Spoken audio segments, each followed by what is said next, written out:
আসসালামু হুম, আলাইকুম সবাইকে। আজকে আমাদের সাথে জয়েন করার জন্য welcome back to another session of OG talks. আজকে আমাদের সাথে একটা স্পেশাল অতিথি আছেন, ব্যারিস্টার আদনান ভাই। ওনাকে সবাই ব্যারিস্টার আদনান হিসেবে চিনি, and his name is mister Riasad Asim. Barrister Adnan ভাই সিলেট থেকে আছেন। He is a politician in Sylhet, and he was also a young politician, a young, dynamic, and very well educated politician from Sylhet. Bhaiya bachelors of law করেছেন from the UK. He also has degrees in politics and diplomacy from the UK. And I think barrister Adnan ভাইয়ের আমাদের দর্শকদের জন্য জানা যে the unique story about him is that উনি ইউকেতে ছেড়েও he came back to Bangladesh to serve the people. তো আদনান ভাই, let's start with that conversation. আপনি আপনি বাংলাদেশে ফেরত এসেছেন। আপনার despite the potential of having a very good career in the UK as a lawyer বা whatever, and you mentioned আমাদের conversation একটু আগে যে you are an accidental politician. So ওইটা নিয়ে যে একটু বলেন যে আপনার introduction to politics and where you are now, and আপনার একটু যদি ব্যাকগ্রাউন্ডটা আমাদের দর্শকদের থেকে একটু বলতেন তাহলে ভালো হতো। thank you, Shafi, Uday, and Arvel. Thank you very much indeed for inviting me, and I'm honored and privileged to be here tonight. আমি সিলেট থেকে বিলং করি। আমি আমার জন্ম এবং মোটামুটি কর্ম বলা যায় এখন সিলেট কেন্দ্রিক, বাট আমার সৌভাগ্য হয়েছিল এইচএসসির পরে আমি ইংল্যান্ডে গিয়ে পড়াশোনা করার। তো সেখানে আমি প্রথমে পড়াশোনা শুরু করেছিলাম হিস্ট্রির উপরে। তো হিস্ট্রির উপরে পড়াশোনা শুরু করার পরে দেখা গেল যে না, এটা দিয়ে আসলে পরবর্তীতে খুব একটা কি করা যাবে না, তখন আমি লতে ভর্তি হই। তো ল যখন শেষ করলাম তখন I developed a keen interest in politics. Some way or other I got involved with the student union politics there. So I got elected as the first non-white Senate member for the university I was studying, which is Kent. Hmm. And তখন এই যে politics and how it works, how theory is different than the real life, এটা আমাকে খুব attract করতো। Then I took some political philosophical course, and then I developed an interest, and I pursued my post graduation in international politics and diplomacy at Oxford. So somewhere or other I got in, and then I thought I could not afford the further education there, so I moved back to law and আচ্ছা। completed my bar. তো তখন যখন ওইখানে আমার কাজ করার সুযোগ হয়েছিল, but I was always interested to work in Bangladesh. ওইখানে আচ্ছা। The life was very glam, but আমাকে অ্যাট্রাক্ট করে নাই আসলে যে I hmm. Will drive a bigger car, I will have a bigger TV, but no one knows me, knows me, I don't know anyone. Hmm. তো এই যে গ্রামের মানুষ বা এলাকার মানুষ বা মানুষজনের যে সংস্পর্শটা, ওইটা আমি এখানে ফিল করি নাই আসলে। হুম। And I came back. I did not even took my chance to have the British residency there, permanent hmm. residency hmm. there. So I thought, no, I'll go back home. And arguably, কোনো কোনো সময় মনে হয় যে probably that whether it was the right decision. Sometimes at the uh, midnight, I sometimes wonder whether that was the right decision or not. But whenever I wake up and I go back to my people and I get to know them, I get to solve their problems, uh, that's where I feel I belong. So yeah, so that's how it started. So I came back. I started to work with a organization called Hawk Foundation, hmm. and আমরা বিভিন্ন ছোট ছোট project নিয়ে কাজ করতাম। হুম। তো আমরা প্রথমে কাজ শুরু করি যে ওই এলাকায় স্যানিটেশন ব্যবস্থা নিয়ে।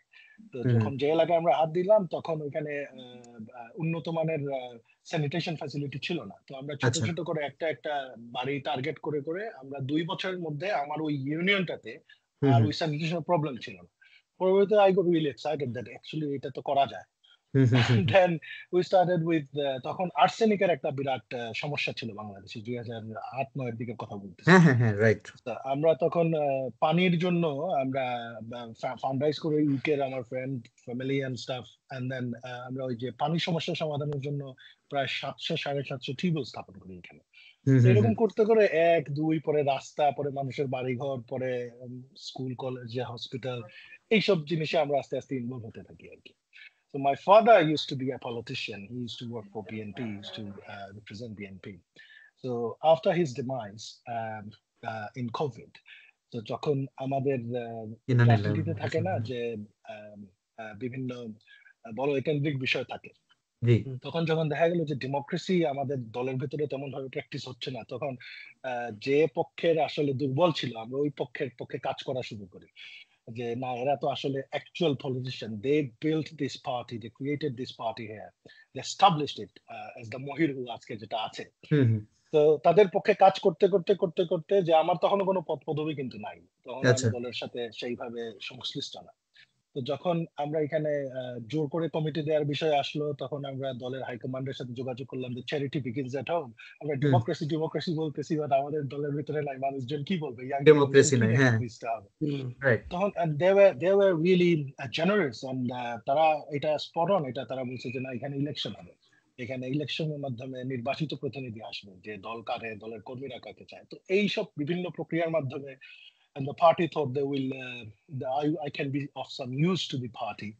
তো ধীরে ধীরে আমার কার্যক্রম শুরু হয়, আমি জেলা বিএনপির সদস্য থেকে পথ চলা শুরু হয়, এরপরে ইউনিয়ন লেভেলে আমি কাজ করেছি, উপজেলা লেভেলে কাজ করেছি, একদম হুম প্রান্তিক পর্যায়ে আর কি। পরবর্তীতে জেলা বিএনপির জয়েন্ট সেক্রেটারি হয়েছিলাম আমি, এরপরে আমাকে শেষ পর্যন্ত গত কয়েক মাস আগে, very end of last year, আমি ভাইস প্রেসিডেন্ট হিসেবে সিলেট মহানগরের দায়িত্ব পালন করছি আর কি এখন। So wow, that's about it. Congratulations যাক। Thank you very much. তো আপনি অনেক Thank you very philanthropic much. একটা একটা মানে অ্যাপ্রোচ নিয়ে গিয়ে ইউ এন্ডেড আপ মানে লাইকিং পলিটিক্স আর কি, and you ended up moving up the ladder. Arman, তোর মনে একটা কোয়েশ্চেন ছিল ভাইকে। হ্যাঁ, সোশ্যাল ওয়ার্ক, ভাইয়া, যে সোশ্যাল ওয়ার্ক থেকে যে পলিটিক্সে আসাটা, এই যে জার্নিটা, মানে এই জার্নিটা আসলে it's very interesting. And first of all আমি ভাইয়ের সাথে প্রথম যে ব্যাপারটা নিয়ে মানে কথা বলতে চাচ্ছিলাম সেটা হচ্ছে খুবই রিলেটেবল, যেটা আপনি বললেন একটু আগে, যে midnight you wake up and you thinking about like যে আপনি রাইট ডিসিশনটা নিচ্ছেন কিনা। We are like, for me specially, I am going through the same process of যে চিন্তা ভাবনা, যে এটাকে আমি মানে পড়াশোনার পরে কি should I go back two politics, because আমি নিজেও অনেক পলিটিক্সের উপর ইন্টারেস্টেড, এন্ড আই মানে মানুষের মাঝে ফিরে যাওয়ার যে ওই যে একটা যেটা আকাঙ্ক্ষা। বললেন, ওই যে আকাঙ্ক্ষা, এবং আপনি যখন দিনের বেলা যখন আপনি মানুষের জন্য কাজ করতেছেন and you are engaging with people, it's a different, একটা স্পেশাল একটা ফিলিংস। তো এই অনুভূতির ভিতর দিয়ে আমরা হয়তো শুধু আমি না, আমাদের প্রবাসে যারা অনেক ইয়ত ছেলে মেয়ে রয়েছে, তারা আমি মনে করি সবাই রাজনীতির প্রতি একটি ইতিবাচক হতে চায়, এবং অনেকের ভিতরে এই ধারণা আছে। তো এই জায়গা থেকে আপনি একটা ইন্সপাইরেশন এবং মোটিভেশন আমি বলবো আমাদের জন্য, টু বি অনেস্ট। আমার I didn't go প্রশ্নটা there, ছিল but যে thank you. আদনান ভাই, এই যে টোটাল আপনি হয়তো রাজনীতিতে যখন শুরু করেছেন আর কি সোশ্যাল ওয়ার্কের পরেই, বিএনপি তখন বাংলাদেশে হয়তো বিরোধী দল হিসেবে অবস্থান করতেছিল, বা বিএনপি বিভিন্ন ভাবে নির্যাতন এবং নিপীড়নের শিকার ছিল ওই মুহূর্তে আমরা যদি চিন্তা করি। তো ওই সময়ে বিএনপির বাংলাদেশে অনেকেই চিন্তা করেছিল যে খুব বেশি হোপ নাই হয়তো বাংলাদেশের পলিটিক্সে বিএনপির জন্য, বাট ওই সময়ে আপনাদের ভিতরে যে আশাটা থেকে যাওয়া বা এই পার্টির যে ফিউচারটা দেখা, এই টোটাল অভিজ্ঞতাটা যদি একটু ব্রিফলি বলতেন, যেটা আসলে কেমন ছিল ওই সময়, কনফিউশনের কোনো ব্যাপার ছিল কিনা যে পার্টি চয়েসের ক্ষেত্রেও? Arman, you asked a very good question, and it might sound cliche, শুনে মনে হবে যে বইয়ের ভাষায় ভদ্রলোক কথা বলছে, but you know, যখন আপনি কোনো রাইট জিনিস করবেন, তখন you will feel it. You might not win straight away, but you know this is the right thing to do. And এইটা যখন করবেন, আপনার একটা স্যাটিসফ্যাকশন আসবে। There is only so much money you can make, Arman. There is only so much money you can spend. There is only so much trophies that you can collect and put on your shelves. But real pleasure comes when you work for someone else. আমি যেটা বলতে চাচ্ছি, যখন আপনার কারো কাছ থেকে যার জন্য কিছু করবেন, তার কাছ থেকে আপনার পাওয়ার আর কিছু নাই, সে আপনাকে কিছু দিতে এক্সপেকটেশন পারবে নাই না, কোনো। শুধু কোনো এক্সপেকটেশন নাই। সেলফলেস অ্যাক্ট যখন আপনি করবেন, এটা নেশা লেগে যাবে আমার আপনার জন্য। তখন আপনি দেখবেন যে আপনি রাস্তায় দিয়ে যাবেন, মানুষজন, পানের দোকানদার বের হয়ে আসছে, আরে ভাই আসছেন আপনি এখানে বসে যান, একটা পান খান। ভাই আমি পান খাই না, ভদ্রলোকের মনে করেন 14 দিনও যদি বলেন আপনি, তারপর 15 নাম্বার দিন সে বলবে ভাই একটা পান খেয়ে যান, কারণ সে পান বিক্রি করতেছে। এই যে আদর বা এই যে সোহাগ যেটাকে বলবো আমি, that's amazing, and that's when you will feel that আপনি একজন হিউম্যান, আপনি একজন মানুষ যে যে আসলে অ্যাকচুয়াল জীবন যাপন করতেছেন। যে শুধুমাত্র মনে করেন আমাদের তো জীবনযাত্রাটা এখন অনেকটা কি বলে ক্যাপিটালিস্ট হয়ে গেছে না, ইয়েস। যে আমরা একটু ভোগতান্ত্রিক সমাজে চলে গেছি, যে আমাদের ভোগ বেশি হবে, আমাদের অর্জন বেশি হবে, আমাদের যতটুকু আছে তার চেয়ে একটু দৌড়ে যাওয়া বা সামনে থেকে দেখার বা দেখানোর বিষয়টা বেশি হবে। এইটা তো আসলে মনে করেন it's fake. It will never give you pleasure. The pleasure you will find when you work for selflessly. So that's what I think kept me sane. And যখন ওই যে দল পছন্দের কথা যেটা বললেন, যে দেখেন যখন আমি রাজনীতিতে জয়েন করি, বিএনপির পদগুলো আমি নেই, তখন আমি একটা ইউনিভার্সিটির শিক্ষক থেকে হঠাৎ করে একটা দলের বা গ্রুপের লোক হয়ে গেলাম। তখন সার্বজনীন গ্রহণযোগ্যতা অনেক ক্ষেত্রে তখন চ্যালেঞ্জের মুখোমুখি হইতে হয়েছে। এমনও সময় গেছে যে আমাকে বাংলাদেশ থেকে কিছুদিনের জন্য বাইরে চলে যেতে হয়েছে। আমার 40 বছর পুরানো কিছু ব্যবসা বাণিজ্য আমার পরিবারের ছিল, ওইগুলা লাইসেন্স পর্যন্ত রিনিউ হয় নাই। একদম প্রধানমন্ত্রীর দপ্তর থেকে আমার ছোট দোকানের মধ্যে এসেও অডিট নামে বিভিন্ন বিড়ম্বনা, এটা আপনারা চিন্তা করতে পারবেন না। তখনই বোঝা গেছে যে you are in the right track. যে এই দেশের মানুষকে আমি যখন কনফ্রন্টেশন পলিটিক্স ছিল আমার থিসিসের রিসার্চের বিষয়, এই দেশের মানুষকে, এই বঙ্গ অঞ্চলের মানুষকে কেউ কোনোদিন কন্ট্রোল করতে পারে নাই, কখনো পারে না। ওই শেরশাহ সুরি থেকে শুরু করে আপনি দেখেন মোগল এম্পায়াররা পারে নাই, ব্রিটিশ আন্দোলন দেখেন, এইখানে একদম না খেয়ে থাকা মানুষ যেগুলো আছে, মানে ক্ষুদিরাম বসুর মতো একদম হালকা পাতলা চ্যাংরা একজন ছেলে, উনি কিন্তু ব্রিটিশ মসনদের ভিত কাঁপায় দিয়েছে এই এলাকা থেকে শুরু হয়েছিল। এই এলাকার মানুষকে শাসন করা যায়, শোষণ করা যায় না বেশি দিন।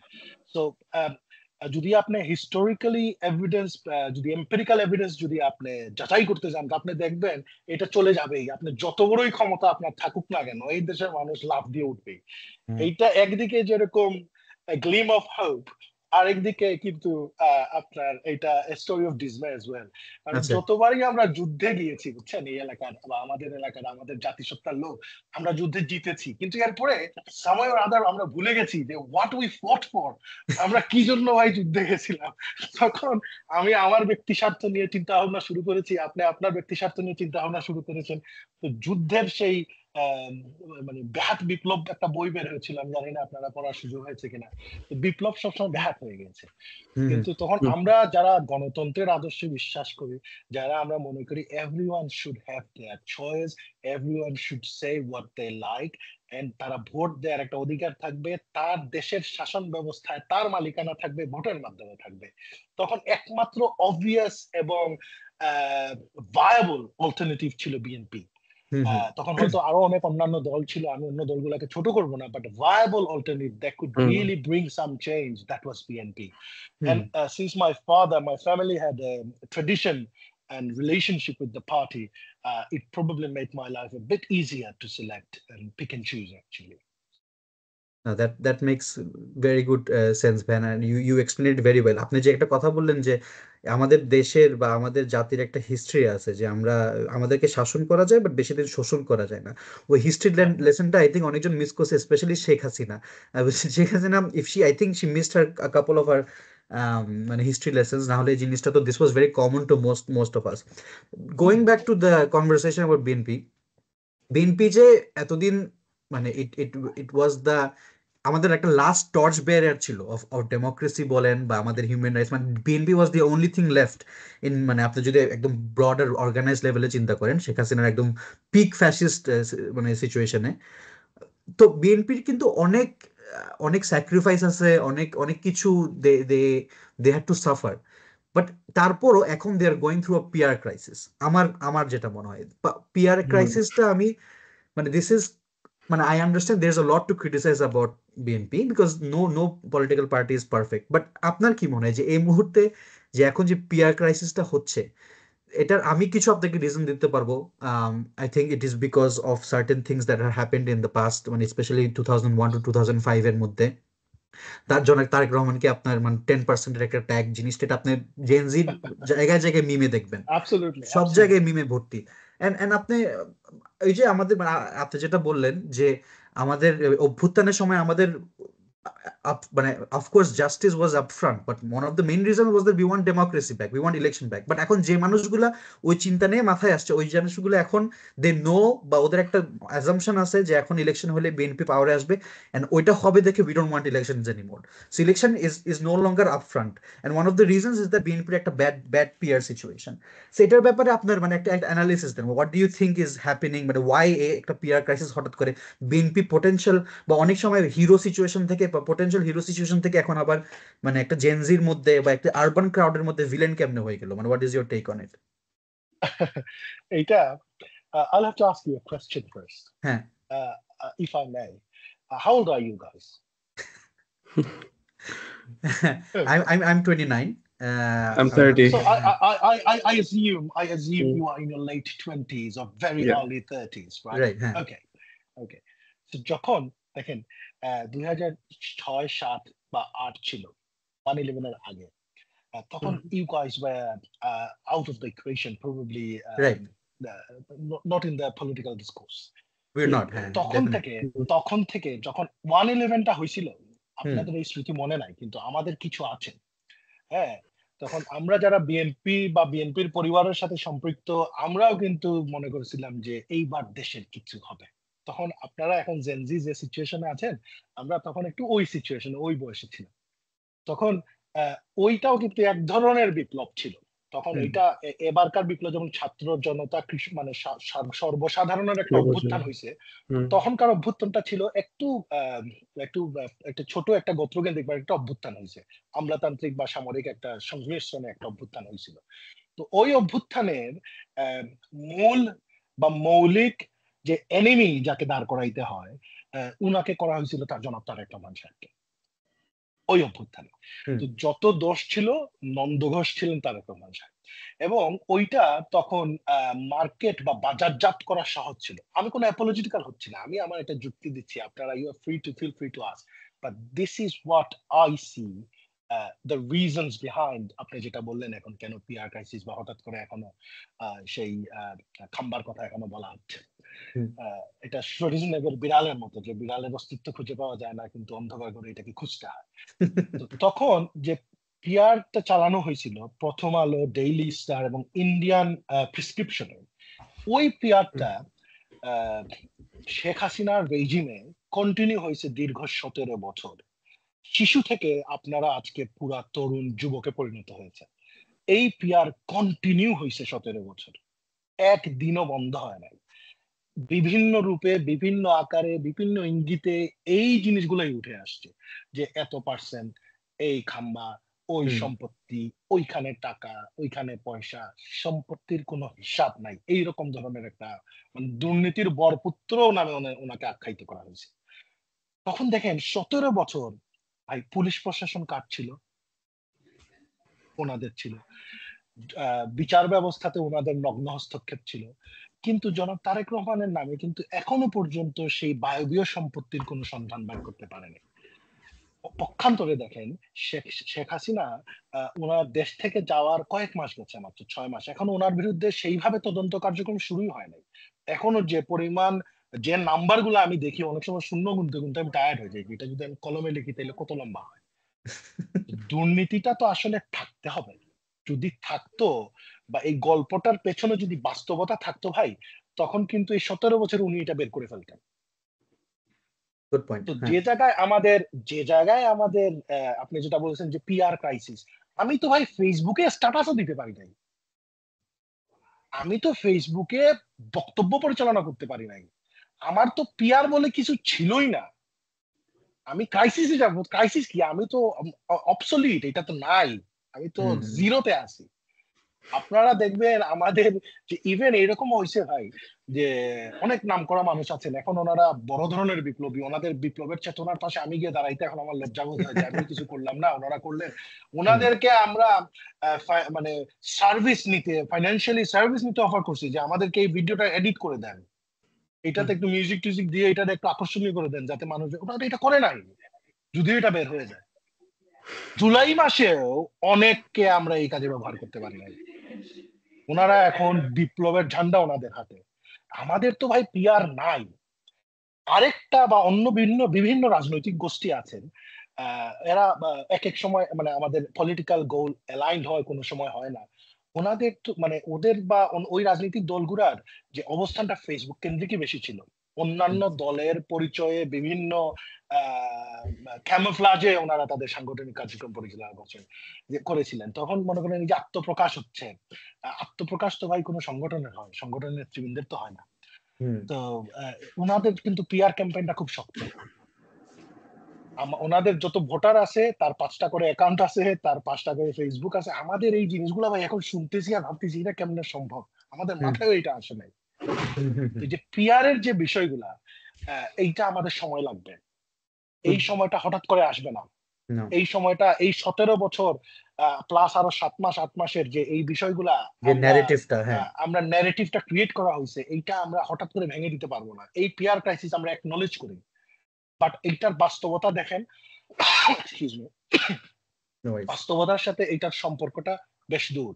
ওই যে পার্কিং এর যে বিষয়টা আসলো কয়েকদিন আগে, গত 3 দিন আগে, এমন ভাবে চলে আসলো, ভাই আমাদেরও তো লজ্জা লাগে, আমাদেরও তো লজ্জাশরম কিছু আছে। আমরা তো মনে করেন রাজনীতি দেওয়ার জন্য আসছি, তো একটা পড়ালেখা করে আসছি, একটা পরিবার থেকে আসছি। এখন আমি প্রত্যেকদিন যদি ভাই এরকম একটা ঘটনা ঘটে, এটা একটা লজ্জার বিষয়। তো পরবর্তীতে কি বের হইলো, রাইট ওয়ে আর রং ওয়ে ইজারা তো দিয়েছে সিটি কর্পোরেশন, এটা দিতে পারে কিনা না এটার উত্তর তো সিটি কর্পোরেশনকে দিতে হবে। কিন্তু ওইটা ওই দেখেন, এখন আমাদের পিআর টিম কিছু কাজ করায় আপনারা ওই দিন রাতেই জানতে পারছেন যে এই ঘটনার পেছনেও ঘটনা আছে, কিন্তু 17 বছর আমরা এটা জানাইতে পারি নাই ভাই। দ্যাট ইজ দ্য রিজন যে আমরা অনেক ল্যাগ বিহাইন্ড। এখনো দেখেন আমাদের বিরুদ্ধে অভিযোগগুলো কি আসে, ওই যে মিম বললেন যে বিড়ালকে নিয়ে কাটাবনকে নিয়ে বিভিন্ন মিম চলে আসতেছে, পার্সেন্টেজের বিষয় চলে আসতেছে। পার্সেন্টেজের তো এটা গল্প কাহিনী, যে এটা আমরা তো এখন ন্যারেটিভ থেকে বের হইতে পারতেছি না। নতুন করে কিছু আসুক, যে যদি 5 আগস্টের পরে আমাদের ভিতরে মানে ভেঞ্জেন্স এন্ড ভেন্ডেটা যদি আমাদের ভেতরে থাকতো, বিএনপি যদি সেটা লালন করতো, আপনারা কি মনে করেন আওয়ামী লীগের নেতাকর্মীরা যারা এখন মিছিল মিটিং করছেন বা ভিন্ন করছেন, বা যে ধরনের বিষয়গুলা হয়েছে, এই শান্তিপূর্ণভাবে এটা থাকতো? হয় নাই, কিছু টুকটাক তো হয়েছে, কিন্তু এটাকে এরকম থাকতো? বিএনপি আসলে ওই লেভেলেরই না। বিএনপির সাথে আওয়ামী লীগের তফাৎ সবসময় এই জায়গাতেই, এবং এই জন্য আমরা সবসময় একটা পর্যায়ে গিয়ে ধরা খাই। এটা ট্রু আদনান ভাই, হ্যাঁ। তবে আদনান ভাই, আমি মানে আপনার কোয়েশ্চেনের উত্তরের সাথে আমি মানে শাফিকে আমিও ব্যক্তিগতভাবে একটা উত্তর দিতে চাইছিলাম, যে মানে আমার কিছুদিন আগে আমি একটা কন্টেন্টও বানাইছি এটার উপর, একটা অ্যানালাইসিস করে, যে বিএনপির তো আসলে দীর্ঘদিন বিএনপিকে মেইন স্ট্রিম সোসাইটি থেকে বিএনপিকে দূরে রাখা হয়েছে। বিএনপির যে কর্মীগুলা ছিল এবং পাইপলাইনে নতুন কর্মী না আসতে দেওয়ার যে বাধ্যবাধকতা তৈরি করা, তো ওইখানে একটা গ্রুপ অফ পিপল যারা বিএনপির সমর্থক অনেকদিন ধরে, তারা কিন্তু অনেকটা 2006-7 মডেলের পলিটিক্সের সাথে অনেকে থেকে গেছে। আপনি যদি তৃণমূলের কথা বলেন, ইটস এ বিগ পার্টি। কিন্তু দীর্ঘদিন ধরে বিএনপির কর্মী এবং নেতাকর্মীদেরকে এই যে মেইন স্ট্রিম পলিটিক্সের জায়গা বিন্দুমাত্র না দেওয়া, এটার কারণে কিন্তু মনস্তাত্ত্বিক জগতে, ডিজিটাল ওয়ার্ল্ডেও বিএনপির অনেক কাজ করতে হবে। তো যার কারণে বিএনপির সময়ের দরকার, যদি বিএনপি কন্টেম্পোরারি পলিটিক্সে এই জেনজি যারা আছে, বা আমরা যাদেরকে দেখতেছি এই মুহূর্তে ইন্টারিমে বা বিভিন্ন সময় ছাত্রদের প্রতিনিধি বলা হচ্ছে, তাদের সাথে যে কম্পিটিশন গুলো হচ্ছে, আমরা টকশোতেও দেখতেছি, টিভি টকশোতে, ওইখানে বিএনপি হয়তো অনেক রিয়েলিস্টিক এবং রিজিওনাল পলিটিক্সের কনটেক্সটে অনেক কিছু এক্সপ্লেইন করতে পারতেছে না, বাট একটা ছাত্র যখন কথা বলতেছে, সে কিন্তু অনেকটা ডিলিউশন থেকে অনেক কথা বলতেছে, কারণ তার কাছে রিয়েল পলিটিক্স, রিয়ালিটি, যে পলিটিক্সের যে রিয়ালিটিটা, ওইটা নিয়ে তার হয়তো ওইরকম অভিজ্ঞতাটা নাই। এখন আপনি যে প্রবলেম গুলোর কথা বললেন, যে বিএনপি কি কারণে পিছনে আছে, বাট এই জায়গা থেকে যদি উঠতে হয়, তাহলে আপনিও একজন বিএনপির তরুণ প্রজন্মের রাজনীতিবিদ আমি বলবো। সুতরাং আপনার কি মনে হয় আসলে, মানে কোন কোন জায়গায় বিএনপির কাজটা করা উচিত? বিকজ আপনি কিন্তু এটা আপনি স্বীকার করতে হবে, এক ধরনের যে নতুন প্রজন্মের কিন্তু বিএনপির প্রতি যে ট্রাস্টটা, বা ওই যে বিএনপির সাথে, বিএনপি যে আওয়ামী লীগ স্টাইলে রাজনীতিটা করবে না, it doesn't matter Awami League আছে কিনা, বাট আওয়ামী লীগের যে স্টাইলটা, ওই স্টাইলেই যদি বিএনপি রাজনীতি করে, এই যে ভয়টা পাচ্ছে, এই জায়গা থেকে মানে আপনার মনে হয় কি, যে কি ধরনের কর্মসূচি বা রাজনৈতিক অ্যাক্টিভিটিস থাকা উচিত বলে মনে করেন আপনি? I agree with you, but partly. বাংলাদেশের ভেতরে কিন্তু বেশ কয়েকটা বাংলাদেশ আছে। আমি যখন ঢাকাতে 2012-র দিকে যাওয়া শুরু করি, তখন দেখি যে গুলশান একটা বাংলাদেশ, ধানমন্ডি একটা বাংলাদেশ, জিগাতলা আরেকটা বাংলাদেশ, বা আরেকটু পিছনে যদি ওয়ারির দিকে আমি যাই, ওইটা আরেকটা বাংলাদেশ। মোহাম্মদপুর আরেক সিলেটে যখন বাংলাদেশ, আসি, হ্যাঁ। হ্যাঁ, মোহাম্মদপুর আরেকটা বাংলাদেশ। সিলেটে যখন আসি একটা বাংলাদেশ, গ্রামের ভেতরে যখন যাই আমি আরেকটা বাংলাদেশ। তো এখানে বাংলাদেশকে আমরা মোটা দাগে দুই ভাগে ভাগ করতে পারি, যে urban educated middle class and just Bangladeshi middle class, আপামর মানুষ যাদের হয়তো ডিগ্রি নাই কিন্তু দেশ নিয়ে ভাবে, গ্রামের ক্ষেতের পাশে বসে তার চিন্তা আব্দুল করিম সাহেবের লেভেলে চলে গেছে, যখন আমাদেরকে মাঝে মাঝে প্রশ্ন করে। ওনাদের ওই চিন্তা কিন্তু অর্গানিক। ওই অর্গানিক চিন্তার মধ্যে কোনো ফেসবুক বলেন বা প্রপাগান্ডা বলেন, সেই প্রপাগান্ডার কিন্তু জাল যাইতে পারে নাই। ওনাদের চিন্তা অর্গানিক। তো ওই ক্লাসের সাথে যখন আপনি কথাবার্তা বলবেন, ওই গ্রামের লেভেলে যখন আপনি ইয়াং জেনারেশনের কাছে আপনি যাবেন, তাদেরকে দেখবেন তারা অ্যাক্টিভলি বিএনপির কর্মকাণ্ড দেখতে আসতেছে। আমরা বেশ কয়েকটা ইউনিক দায়িত্ব প্রজেক্ট হাতে নিছি। আমার নির্বাচনী এলাকা সিলেট ৩, বালাগঞ্জ, দক্ষিণ সুরমা, ফেঞ্চুগঞ্জ, ওই এলাকায় আমি কৃষক জনতার সমাবেশ করতেছি। বিভিন্ন গ্রামে গ্রামে যাচ্ছি, কৃষকদেরকে ডেকে ডেকে নিয়ে আসতেছি যে ভাই তোমরা এসে আমাদের সাথে কথা বলো, আজকে আপনারা অতিথি, আমরা শুনবো। তখন আমরা আমাদের ভাষ্যটা বললাম যে আমরা কিভাবে কৃষি উৎপাদনের পণ্য, কৃষি প্রোডাক্টকে আমরা কিভাবে বিপণন ব্যবস্থা পরিবর্তন করতে চাচ্ছি, যাতে কৃষক মূল মূল্যের বেশিরভাগটা পায়। এইসব আমরা ওদেরকে বোঝানোর চেষ্টা করতেছি। আমরা গ্রাম মার্চ শুরু করেছি। মনে করেন জোহরের নামাজ পড়ে আমরা একটা গ্রামে গেলাম, আসরের নামাজ গিয়ে আরেকটা গ্রামে পড়লাম, হেঁটে হেঁটে হেঁটে হেঁটে গেলাম, আমাদের সাথে ওই গ্রামের মানুষ হেঁটে হেঁটে গেল। তখন প্রত্যেকটা মসজিদের বাইরে পানের দোকানের সাথে যে বসে বসে যে মানুষের সাথে যে আমাদের মিথস্ক্রিয়াটা যেটা হচ্ছে, ওইটার সাথে ফেসবুকে বসবাসকারী আরবান মিডিল ক্লাসের মনে করেন 10টা-5টা জব করে এসে সুন্দর শান্তির কয়েক লাখ টাকা স্যালারির ঢেকুর গিলে যে বক্তব্যটা উনি কমেন্ট করলেন, 2 সাপেরই একই বিষ, ওদের সাথে ওদের বক্তব্যের বেশ ফারাক আছে। I accept যে I am not proud of everything that we do. I am not proud of everything that's been happening by members of our party. But then again, you have to acknowledge that BNP has been the only party penalizing his activists. যখনই কোনো যুক্তিসঙ্গত অভিযোগ উঠছে, তাদের বিরুদ্ধে কিন্তু ব্যবস্থা নিয়ে নিছে। আপনি দেখেন তো বাংলাদেশের 50 বছরের ইতিহাসে কোন রাজনৈতিক দল তার নেতৃবৃন্দের উপর দুর্নীতির বা চাঁদাবাজির অভিযোগ উঠছে আর 2000 নেতাকর্মীকে 6 মাসে বের করে দিচ্ছে দল থেকে? আপনি দেখাইতে পারবেন না। এনসিপির নেতাদের বিরুদ্ধেও তো উঠছে। আমি কোনো নাম ধরে বলবো না, কিন্তু আমাদের বিপ্লবের ঝান্ডা যে 2টা হাতের একটা, ওইটাতেও তো আছে প্রশ্ন। ওনারা কাউকে বের করে দিচ্ছে? জামাতে ইসলামের বিরুদ্ধে নাই? আছে তো, কিন্তু কেউ তো বার করে নাই। তো আওয়ামী লীগের সাথে বিএনপির তফাৎটা এইটাই, আমরা আমাদের ভালো প্রোডাক্ট, উন্নত মানের প্রোডাক্ট মোড়কের জন্য আমরা বাজারজাত করতে আমরা ধরা খাচ্ছি। তো এইটার ক্ষেত্রে আপনার প্রশ্নের পরবর্তী অংশে আমি আসতেছি।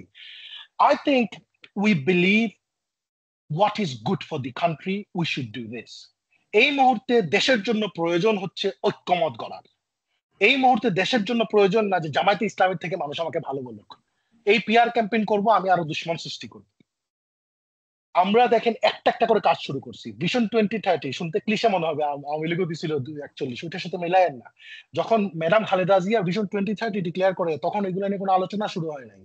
তারেক রহমান 2018, 19 সাল, 20 সালের সময় যখন 31 দফা শুরু করেন, তখন এগুলো নিয়ে কিন্তু সংস্কার, রাষ্ট্র কাঠামোর মেরামত, এগুলো তো আমাদের শব্দ। তো এখন আমরা বোধহয় আমাদের পিআরে যদি আমরা ফোকাস করি, রেদার দেন আমরা এটা প্রুভ করতে, এই আমাদের রেডি হইতে যে আমরা we are a party ready to govern, আমরা বাংলাদেশের জন্য যেটা ভালো হবে সেটা এখন করার জন্য প্রস্তুতি নিতে হবে। তো I think we as a party we are more focused on this. Let's do the right thing, history will জাজ us. So that is the second part of your question. আচ্ছা ভাই, আমি একটা মানে হাইপোথেটিক্যাল অ্যাঙ্গেলে আসি। ধরেন আমরা তো একটা ব্যাপারে আমরা সবাই করি মোটামুটি। আচ্ছা যাই হোক, সো আসলে ধরেন এই যে বাঙালির যখন একটা ইমোশনাল আউটবার্স্ট হয়, তখন তারা ওই যে শাসন শোষণ এই জিনিসটাকে মানে অভ্যুত্থানের মাধ্যমে ট্যাকল করে। এন্ড দেন দেখা যায় যে এই যে 6-7 মাসেই আমরা যাদেরকে জুলাই আগস্টে হিরো বলছিলাম, তারা অলরেডি আস্তে আস্তে ভিলেন বা একটু তাদের ক্রেডিবিলিটি আস্তে আস্তে হারাচ্ছে। সো এখন যদি মানে ধরেন আমরা যদি বলি হাইপোথেটিক্যালি বিএনপি ইজ ইন পাওয়ার, এবং বিএনপি তো অবশ্যই মানে গণমানুষের ভোটেই আসবে, যেহেতু ভোটটা সংস্কারের মাধ্যমে হবে। So how will BNP make sure যে আমাদের এই ইমোশনাল আউটবার্স্টটা অলওয়েজ মানে অভ্যুত্থানের কাজে না লাগায় ইটস অ্যাকচুয়ালি মানে coming to the use of the country, একটু কনস্ট্রাকটিভ হচ্ছে। হ্যাঁ হ্যাঁ হ্যাঁ, মানে জিনিসটা অ্যাকচুয়ালি অলওয়েজ ইমোশনাল আউটবার্স্টের সময়ই বিদেশি প্রবাসীরা, তারপর বাংলাদেশিরা, স্টুডেন্টরা সবাই একত্র না হয়ে অ্যাকচুয়ালি দেশ গড়ার কাজে মানুষজন কাজে লাগতেছে। ধরেন আমি চায়নার একটা এক্সাম্পল দিতে পারি। ধরেন ইউএসএ চায়নাকে বড় ট্যারিফ দিছে, এখন চায়নার যত এন্টারপ্রেনাররা আছে ওরা বড় বড় বিগ ইউএস ব্র্যান্ডস, ইউরোপ ব্র্যান্ডসদেরকে ফাঁস করে দিচ্ছে যে এরা অ্যাকচুয়ালি 5 টাকা 10 টাকা জিনিস বানায় $10,000 ব্যাগ বেচে, জুতা বেচে। সো ইমোশন $1400 জিনিস $34,000, yes, এক্স্যাক্টলি, হ্যাঁ, এটাও কিন্তু একটা emotional response from the entrepreneurs. এটা বলার কিন্তু কোনো দরকার ছিল না, ওরা তো ব্র্যান্ডদের কাছে ভালো বিক্রি করতে পারতো, but they used it strategically. So এখন বিএনপির কি কি পদক্ষেপ হইতে পারে যে আমরা এই মানুষের ইমোশনটাকে অ্যাকচুয়ালি ভালোভাবে ইউজ করব, সো দ্যাট ইটস অ্যাকচুয়ালি মানে the vision 2030 can come true. So এই ব্যাপারে it's a very broad, somewhat critical, and definitely a tricky question. But I'll try my best to not to fall in the trap. But yes, দেখেন যে আমাদের এখানে আমাদের নৃতত্ত্বগতভাবে বা অ্যানথ্রোপোলজিক্যালি যদি আমরা আমাদের মানুষের চরিত্র বিশ্লেষণ করি, আমরা দেখবো যে আমাদের ভিতর দুইটা ক্যারেক্টার আছে। একটা হলো নিহিলিজম, যে আমাদের কোনো সমস্যা হলে ভাই এটা ভেঙে ফেল, নতুন করে একটা বানা, আচ্ছা, তাই না? আর হচ্ছে যে আমরা অতি দ্রুত ভুলে যাই। এটা সত্যি। আমাদের যায় দিন সব সময় ভালো থাকে, আসে দিন খারাপ, বুঝতে পারছেন? একদম যে মনে করেন জেল খেটে বের হয়ে আসছে, সেও বলে ধুর আগেই ভালো ছিলাম, বলবে, এখন বলতেছে না, বলবে কিছুদিন যাক, বলবে। কারণ সে যদি দলের পদপদবি পায় না, সে যদি সেরকম একটা সুবিধা করতে পারে না, তার কাছে মনে হবে আগেও তো কিছু ছিল না, মানে এটা আসবে আমাদের। এখন বিএনপি এজ এ পার্টি আমরা কোন দিকে যাবে? এখন ধরেন আমি তো নীতি নির্ধারণী লেভেলের কেউ না, আমরা সেকেন্ডারি ইনফরমেশন আমরা যেটা পাই। I had the privilege to আমার নেতার সাথে কাজ করার কিছু বা দেখা করার কিছু সৌভাগ্য আমার হয়েছিল।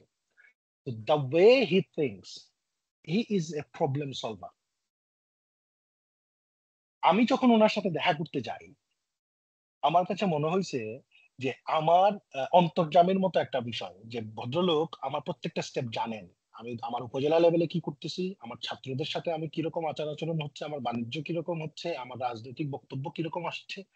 So he knows.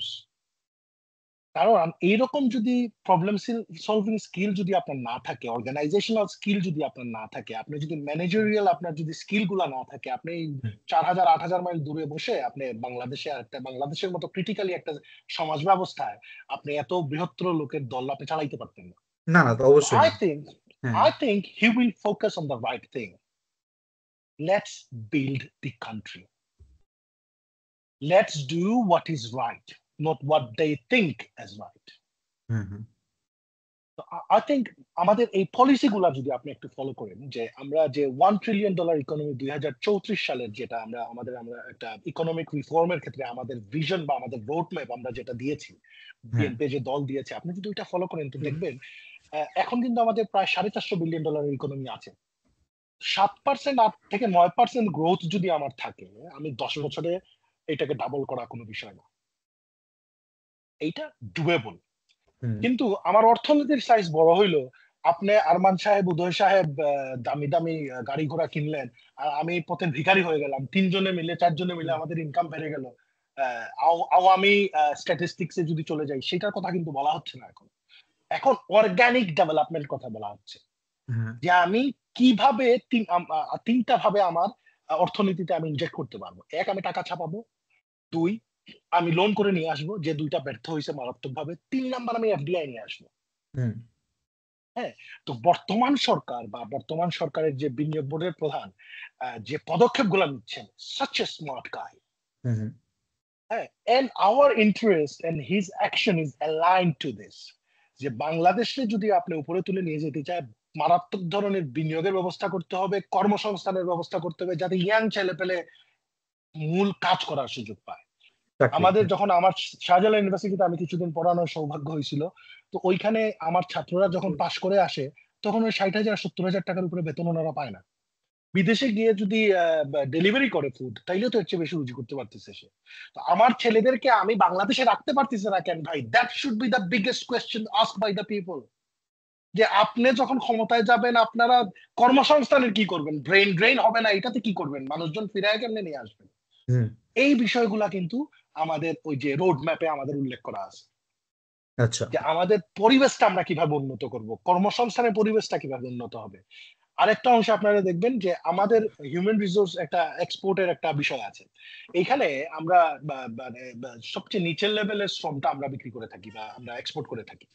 এইটা থেকে উপরে ওঠার অনেক সুযোগ আছে।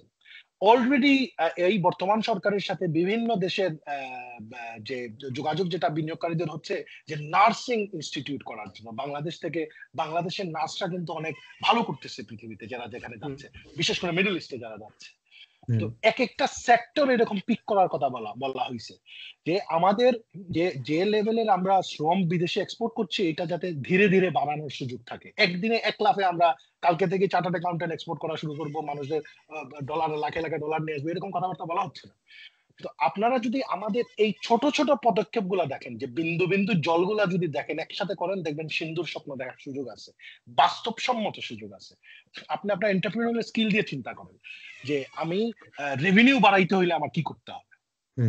বিএনপি ওই কথাগুলোই বলতেছে। ভাই, এই যে ম্যানিফেস্টোর কথা আপনি যেগুলো বলতেছেন বা দফার কথা, মানে বিএনপি থেকে যে প্রপোজাল গুলো আসতেছে বা অন্যান্য অনেক পলিটিক্যাল পার্টির কাছেও কিন্তু আমরা ঘুরে ফিরে গেলে অনেক ধরনের মানে অনেকটা কাছাকাছি ম্যানিফেস্টোর যে প্রপোজাল গুলোর কথা বললেন যে এভাবে আমরা ইমপ্রুভ করতে পারি, এটা কিন্তু আমরা কম বেশি নির্বাচনের আগে বা নির্বাচন কালীন সময়ে এরকম প্ল্যান আমরা এর আগেও বাংলাদেশের অনেক রাজনীতিবিদদের কাছ থেকে বা রাজনৈতিক দলের কাছ থেকে বাংলাদেশের মানুষ শুনেছে।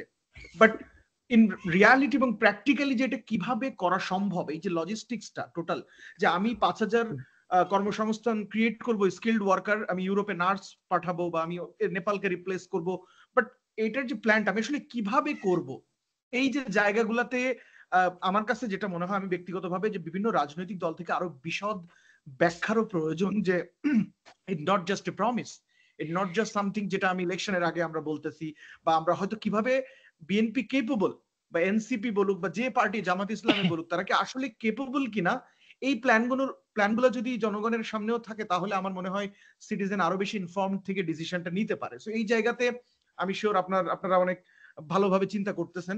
But going back to the Uday যে প্রশ্নটা করেছিল আর কি, ওই জায়গাতে যদি আমি একটু ফিরে যাই, যেটা আওয়ামী লীগের কম্প্যারিজনে বিএনপি কে রাখা, এটা আমিও বলবো না এটা কখনোই, এটা কোনোভাবেই সম্ভব না। কারণ বিএনপি বাংলাদেশের রাজনীতিতে 2বার ক্ষমতায় ছিল এবং তারা চেষ্টা করেছে, আমার কাছে মনে হয়েছে বিরোধী দলের উপর ওই ধরনের কোনো পরিস্থিতি তৈরি করে নাই যেটা বাংলাদেশের রাজনীতি বিমুখ করে দিবে মানুষকে ওইভাবে, তাহলে আওয়ামী লীগ কামব্যাক করতে পারতো না। বাট প্রশ্ন একটা থেকে যায় যে বিএনপি যখন 2বার ক্ষমতায় ছিল, বিএনপি সবচেয়ে বড় কনসার্ন আমাদের যেটা, শেখ হাসিনা পাওয়ার ট্রান্সফারের সময় কিন্তু কাহিনীটা শুরু করে, মানে তার এই যে 13 সালের নির্বাচন আপনি যদি বলেন এবং 18 সালের নির্বাচন, এই যে পাওয়ার ট্রান্সফার হওয়ার সময় যে পলিসি চেঞ্জ করা, সংবিধান চেঞ্জ করে নিজেদের মতো করে নেওয়া, এই কাজ যদি আমরা একটু খেয়াল করি, বিএনপির 96 যখন 90-তে আমাদের যে গণ আন্দোলন হলো, বাংলাদেশের যে 90-এর গণ আন্দোলন বলি আমরা, সেই আন্দোলনের পরে বিএনপি ক্ষমতায় আসলো বাংলাদেশের রাজনীতিতে, ভোটের মাধ্যমে জনগণের আকাঙ্ক্ষায় আসলো বিএনপি। এরপরে যখন বিএনপি 96-তে ক্ষমতাটা ছাড়ার সময় হলো, ওই সময় বাংলাদেশে একটা পরিস্থিতি তৈরি হলো যেখানে তত্ত্বাবধায়ক সরকারের যে ইস্যুটা তৈরি হলো এবং পরবর্তীতে 3 মাসের মতো বিএনপি হয়তো ক্ষমতায় ছিল, তারপরে বিএনপি আবার একটা নির্বাচন দিতে বাধ্য হয় এবং আমরা পরবর্তীতে বিএনপি ক্ষমতায় যখন 2006 সালে চলে গেল, তারপরে ওই পলিটিক্যাল সিচুয়েশনের কারণে মানে আপনার 111 যে গভর্নমেন্ট ওইটা ফর্ম হলো।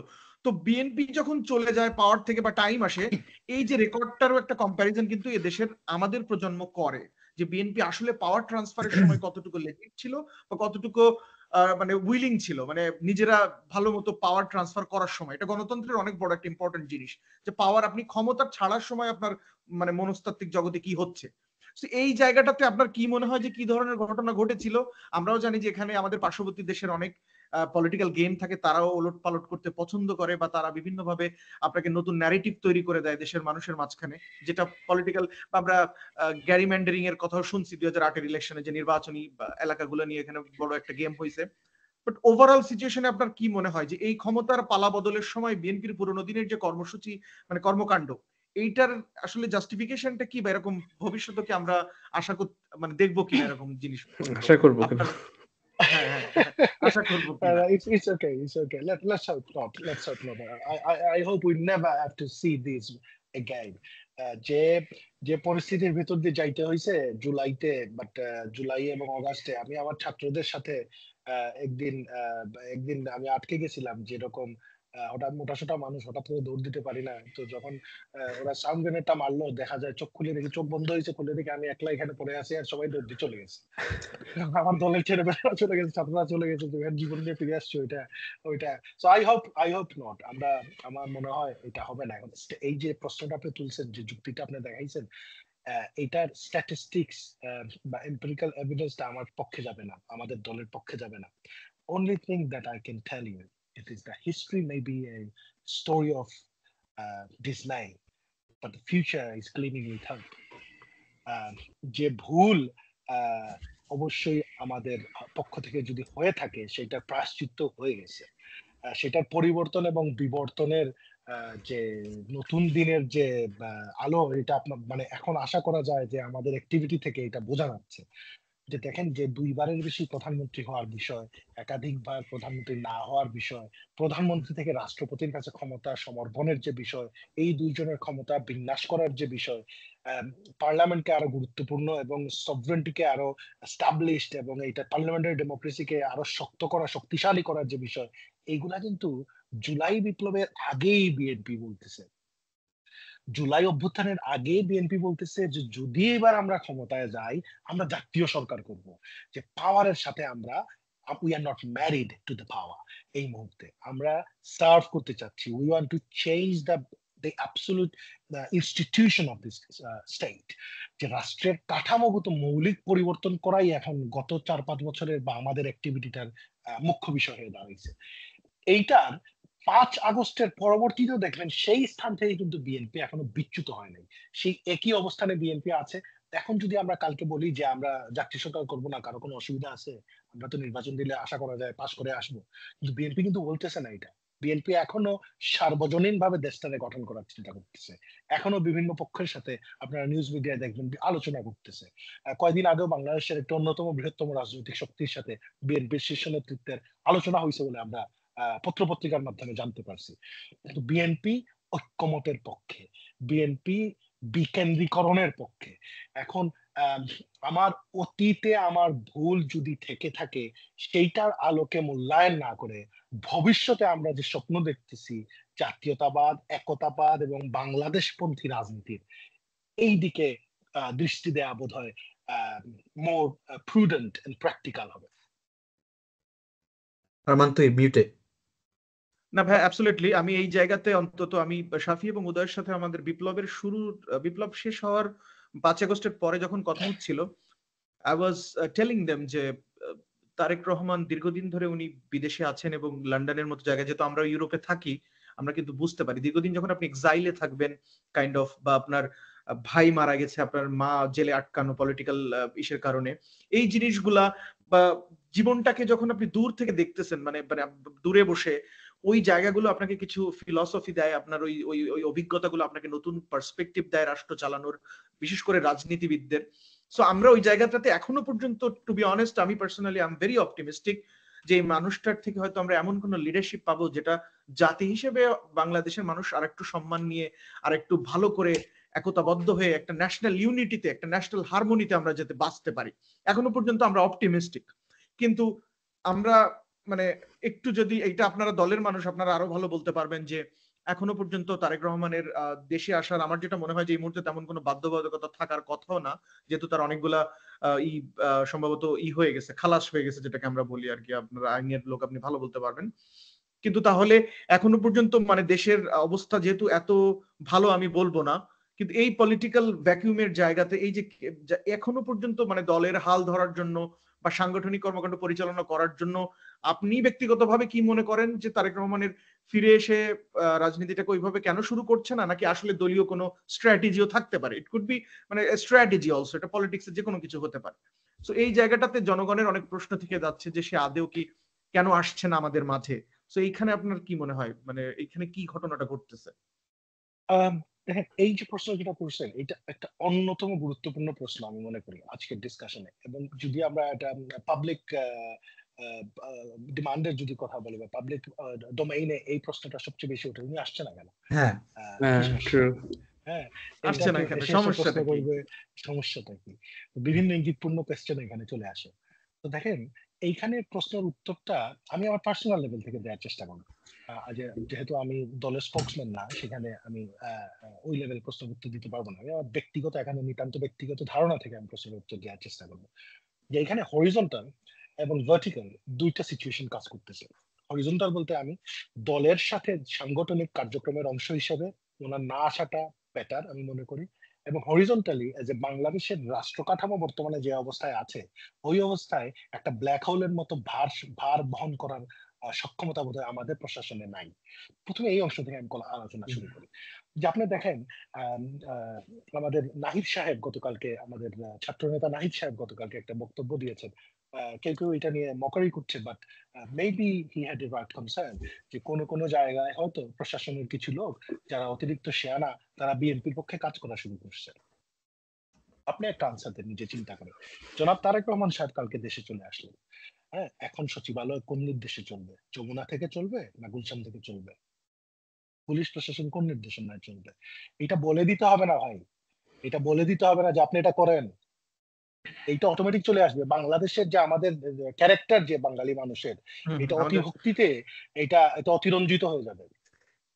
হ্যাঁ, এই we will সরকারের start জন্য kissing রাষ্ট্র, ass automatically. হ্যাঁ, well, I wouldn't say that word, but yes, or more or less, yes. তো তখন দেখেন যে রাষ্ট্র চালনা করা, পরিচালনা করা একটা কেওয়াসের সৃষ্টি শুরু হয়ে যাবে। তখন যে অভ্যুত্থান যেটা হয়েছে, যে আশা আকাঙ্ক্ষার স্বপ্ন দেখতেছি আমরা, যে সংস্কারের কাজটা আগে শুরু হোক ভাই। সংস্কারের একটা আইডিয়া মানুষ পাক, যাতে আমি যে পরবর্তী এসে বলতে হয় না যে আপনারা সংস্কার করেন নাই। সংস্কারের বিষয়টা ওনারা সিদ্ধান্ত দিক। আমাদের ইলেকশন পরবর্তীতে আমরা যেটা মনে করি, যে নির্বাচিত সরকারের মাধ্যমে সংস্কারের ফাইনাল অ্যাসেন্ট যেটা হওয়া দরকার, রয়্যাল অ্যাসেন্ট, বা আমাদের পার্লামেন্টের ডেমোক্রেসিতে আমাদের যে অ্যাসেন্ট পার্লামেন্ট থেকে যেটা আসবে, সেটা পার্লামেন্টের মাধ্যমে হবে। এতে কি হবে? এটা টেকসই হবে। নোট দ্যাট আমার ক্ষমতায় পাঠায় দেন, ক্ষমতার জন্য অস্থির হয়ে গেছি, না না না, নট দ্যাট, এটা লিগ্যাল বিষয়, লিগ্যাল কোয়েশ্চেনের বিষয়। না, এখানে আমার একটা, হ্যাঁ আমি একটু আপনাকে ইন্টারাপ্ট করে দিই। আপনি যে জায়গাটাই বলতেছেন সেটা হচ্ছে, এইখানে বারবার মানুষ চিন্তা করতেছে না ক্ষমতার জন্য পাগল হয়ে গেছে নির্বাচনের জন্য, বাট এরা ভুলে যাচ্ছে রাষ্ট্রের জনগণ এবং যে ক্ষমতা আছে তার ভিতর যে সোশ্যাল কন্ট্রাক্ট, এটা তো সাইন হইতে হবে। আপনার জনগণের সাথে সোশ্যাল কন্ট্রাক্টে যদি আমি সাইন না করতে পারি, এটা আমি কখনোই, এটার আমি কনফিডেন্স পাবো না। এটা যে সোশ্যাল মিডিয়ার মতো আপস এন্ড ডাউন হবে, আমার জীবনটাকে নিয়ন্ত্রণ করবে, but I need to sign a social contract, that is very important. আচ্ছা, তাহলে এমন হচ্ছে না যে সোশ্যাল মিডিয়ায় অ্যাকচুয়ালি যেসব পোস্ট গুলা ভাইরাল হচ্ছে বা পুশটা হচ্ছে, সেই অনুযায়ী অ্যাকচুয়ালি সরকার নির্বাচন ডিলে করতেছে আমাদের এখনকার সরকার নির্বাচন ডিলে করতেছে ওই লেভেলে আমি এখন যাব না। হ্যাঁ, সরকার প্রধান দেখেন, ডক্টর মোহাম্মদ ইউনূস সাহেব যে পরিমাণ জনসমর্থন পাচ্ছেন একদম সবার কাছ থেকে, সার্বজনীন জনসমর্থন, সেই সার্বজনীন জনসমর্থন মরহুম শেখ মুজিবুর রহমান সাহেব পেয়েছিলেন কিছুদিনের জন্য, জিয়াউর রহমান সাহেব পেয়েছিলেন কিছুদিনের জন্য, আর ইউনূস সাহেব পাইলেন এখনো। এখন দেখেন, বিএনপি যদি সত্যিকারের অর্থে বিশ্বাস করতো সরকার নির্বাচন পিছাইতে চাচ্ছে, সরকার নির্বাচনের পক্ষে না, তাইলে বিএনপি কিন্তু রাস্তায় চলে যেত। আমরা রাজপথের রাজনীতি করে অভ্যস্ত। বিএনপি যাচ্ছে, হুমকি দিচ্ছে, মাঝে মাঝে একটু উত্তেজনাপূর্ণ কথাবার্তা চলে আসতেছে। এটা হয়তো slip of tongue, I would like to say. BNP বিশ্বাস করে এই সরকার, যেহেতু বাংলাদেশে এই দেশের মানুষ অভ্যুত্থানের মাধ্যমে লিবারেশন নিয়ে আসছে, সেকেন্ড লিবারেশন অনেকে বলতেছে, তখন ভয় থেকে বের হয়ে আসছে। এই ভয় থেকে যখন বের হয়ে আসছে, এইটা তাদের সুযোগ, যে তাদের ভবিষ্যৎকে সিকিউর করবে কিসের মাধ্যমে? গুড গভর্নেন্স এর মাধ্যমে, একটা শক্ত সুস্পষ্ট সাংবিধানিক কাঠামোর মাধ্যমে। এইটা এই সরকার ধারণ করে, লালন করে বলে আমরা বিশ্বাস করি, এখনো বিশ্বাস করি। এখন দেখেন যে প্রপাগান্ডা গুলো আসতেছে, বা ফেসবুকে যে আলোচনা গুলো হচ্ছে, দেখেন ফেসবুকে তো মনে করেন ব্যাংক থেকে চাকরি করে বাসায় গেলাম, রাত 9টা বাজবে, একটা পোস্ট করে চলে ঘুমায় গেলাম, কোথায় ছিল আমি থেকে চলে গেছে।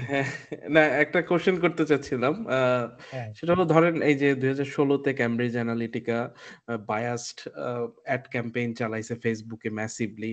ফেসবুকে বিভিন্ন কুইজের মাধ্যমে মানুষের মানে অ্যানালজি করছে। এরপরে ফার্স্ট টাইম ভোটার্স, তারপর ধরে রেসিস্ট ভোটার্স, বিভিন্ন মানুষকে বিভিন্নভাবে কিন্তু বায়াস তথ্য দিয়ে, এটার কিন্তু পরে স্ক্যান্ডাল হয়েছে, ক্যামব্রিজ অ্যানালিটিকা বন্ধ হয়ে গেছে, ডোনাল্ড ট্রাম্পের পার্টি ওন করছে। তারপর ধরেন এই যে মোদি প্রো মোদি ক্যাম্পেইন চালাইছে, বিভিন্ন বটস, তারপর রাশিয়াতে বলেন, টার্কিতে বলেন, বিভিন্ন জায়গায় কিন্তু নির্বাচনের সময় ফেসবুক বা বড় যে সোশ্যাল মিডিয়া টুল আছে, টিকটক হতে পারে এখন, এগুলোকে কিন্তু massively most of the time যারা যেসব নির্বাচনে পার্টি উইন করে তারাই ইউজ করে ম্যানিপুলেট করে, যেভাবেই হোক। মানে social media is a big weapon for them before the election. So এখন যদি আমরা ধরি যে বিএনপি তার পজিটিভ পিয়ার ক্যাম্পেইনের জন্যই শুধু সোশ্যাল মিডিয়াটাকে ইউজ করতেছে, but what if there is another party, they're doing the same Cambridge Analytica মানে what if someone hires Cambridge Analytica at the moment? হ্যাঁ, এখানে দেখেন যে এক্সাম্পল দুইটা আপনি দিচ্ছেন, যখন কেমব্রিজ অ্যানালিটিকা বা বিজেপির যে গত ইলেকশনের ক্ষেত্রে যে জিনিসটা হয়েছিল, তখন যে সুইং যেটা ছিল দুই পার্টির মধ্যে, এটা ভেরি মিনিমাল ছিল। আচ্ছা, একদম কাটায় কাটায় ছিল, একদম কাটায় কাটায় ছিল। ওইটার বিষয় আমাদের বর্তমান পরিপ্রেক্ষিতে আমি I don't want to sound bigoted and very overly proud with my party, but আপনি কালকে যদি নির্বাচন হয় বাংলাদেশে, it's virtually certain that BNP is going to win with a landslide. তো এই জন্য ওই যে আমরা আগে যে বলছিলাম যে আমরা as a দল এখন more focused on what is the right thing for the nation, what is the right thing for the country at this moment, to create unity, not to answer back to somebody who is going to lose anyway. So তাদের যে সমালোচনা যেগুলো আসতেছে, তাদের যে প্রচারণা যেগুলো আসতেছে, অপপ্রচার যেগুলো আসতেছে, ওইগুলার উত্তর আমরা দিব কাজে। আমরা 31 দফার বাস্তবায়ন করব, আমরা যে আমাদের মিশন 2030 বলছি সেটার বাস্তবায়ন করব, আমরা সত্যিকার অর্থে ইকোনমিক মুক্তির জন্য যে 2034 সালের মধ্যে $1 ট্রিলিয়ন ইকোনমি বানাবো, এবং সেইটাই তাদের চোখে গাঁথা হবে। Right, right. ভাইয়া, আপনি sorry to go back to your মানে পয়েন্ট, আপনি ওই I was focusing on the reference আর কি, যে হরিজন্টাল ভার্টিক্যাল জিনিসটা, আপনি ওইটা মনে হয় ওই কনভারসেশনটা শেষ করতে আপনি অনেক ইন্টারেস্টিং যাচ্ছিলেন। প্রথমে আপনার যে পয়েন্টটা ছিল যে আসলে উনি আসলে একটা ইমব্যালেন্স হয়ে যাবে, তাই না? দিস গোইং টু বি এসিমেট্রিক, মানে মোটামুটি আমরা সবাই জানি যে মানে উই নো যে কি সিচুয়েশন হইতে পারে, যে পাওয়ার হাউসটা যমুনা থেকে গুলশান হয়ে যেতে পারে। This is a very likely reality, and already আমরা দেখতেছি কিছু সাইন্স আছে। এখন আমার কথা হচ্ছে, মানে সেকেন্ড কোয়েশ্চন হচ্ছে, is that the horizontal thing or is that the vertical thing? হ্যাঁ, তো আপনি যদি ওইটার একটু এক্সপ্যান্ড করতেন, তারপর আমি ফলো আপ কোয়েশ্চনস। হ্যাঁ, ভার্টিক্যাল থিম বলতে আমি যে রাষ্ট্র কাঠামোর সাথে বলছি, বিএনপি এবং বিএনপির বাইরে আনুষঙ্গিক যে রাষ্ট্র কাঠামো সেটার কথা এখন বললাম। ভার্টিক্যাল বলতে আমি আমার সাংগঠনিক সমস্যাগুলোর কথা বলতেছি বা সম্ভাবনার কথা বলতেছি। যে লিডার যখন দেশে আসবে, আমি যখন লিডারের সামনে বসে একটা ইনস্ট্রাকশন শুনবো, আমি তখন সেটি একরকম এক ইমোশনাল লেভেলে গিয়ে একটা কাজ করার চেষ্টা করবো।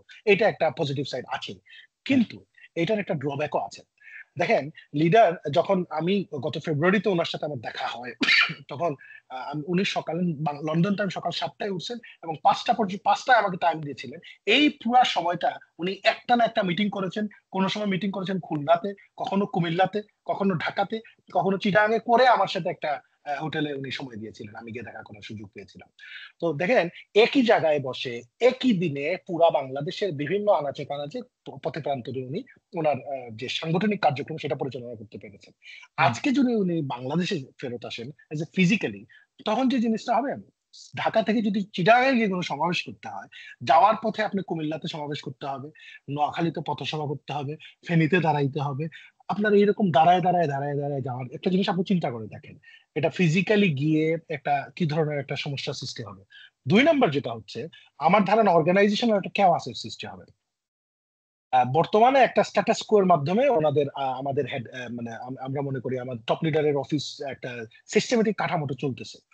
যখন এটা শিফট করে লন্ডন থেকে বাংলাদেশে আসবে, যে ওই অফিসের ম্যানেজমেন্ট চেঞ্জ হবে, ওই অফিসের আশেপাশের আবহাওয়া চেঞ্জ হবে, সেই আবহাওয়ার সাথে দমকা হাওয়াও আসতে পারে, আবার শান্ত সুন্দর আবহাওয়া আসতে পারে, ওইটা তো আমরা বলতে পারতেছি না। So why would I want to change this and take a risk at this very critical point of time where I need to work more than I need to be seen? আমাকে তো দেখা জরুরি না, আমার কথা শোনা জরুরি, আমার কাজ করা জরুরি। তো আমার মনে হয় এইসব বিভিন্ন বিষয় বিবেচনা করে লিডার এখনো বাংলাদেশে আসছেন না। আর না, এটা খুবই রিজনেবল, বিকজ আমরা তো দেখি যে আমরা বাইরে বসে যখন কোনো কাজ করি, আমাদের স্পেসিফিক টাইমে মিটিং করা, মানে লজিস্টিক্সটা অনেক ইজি থাকে।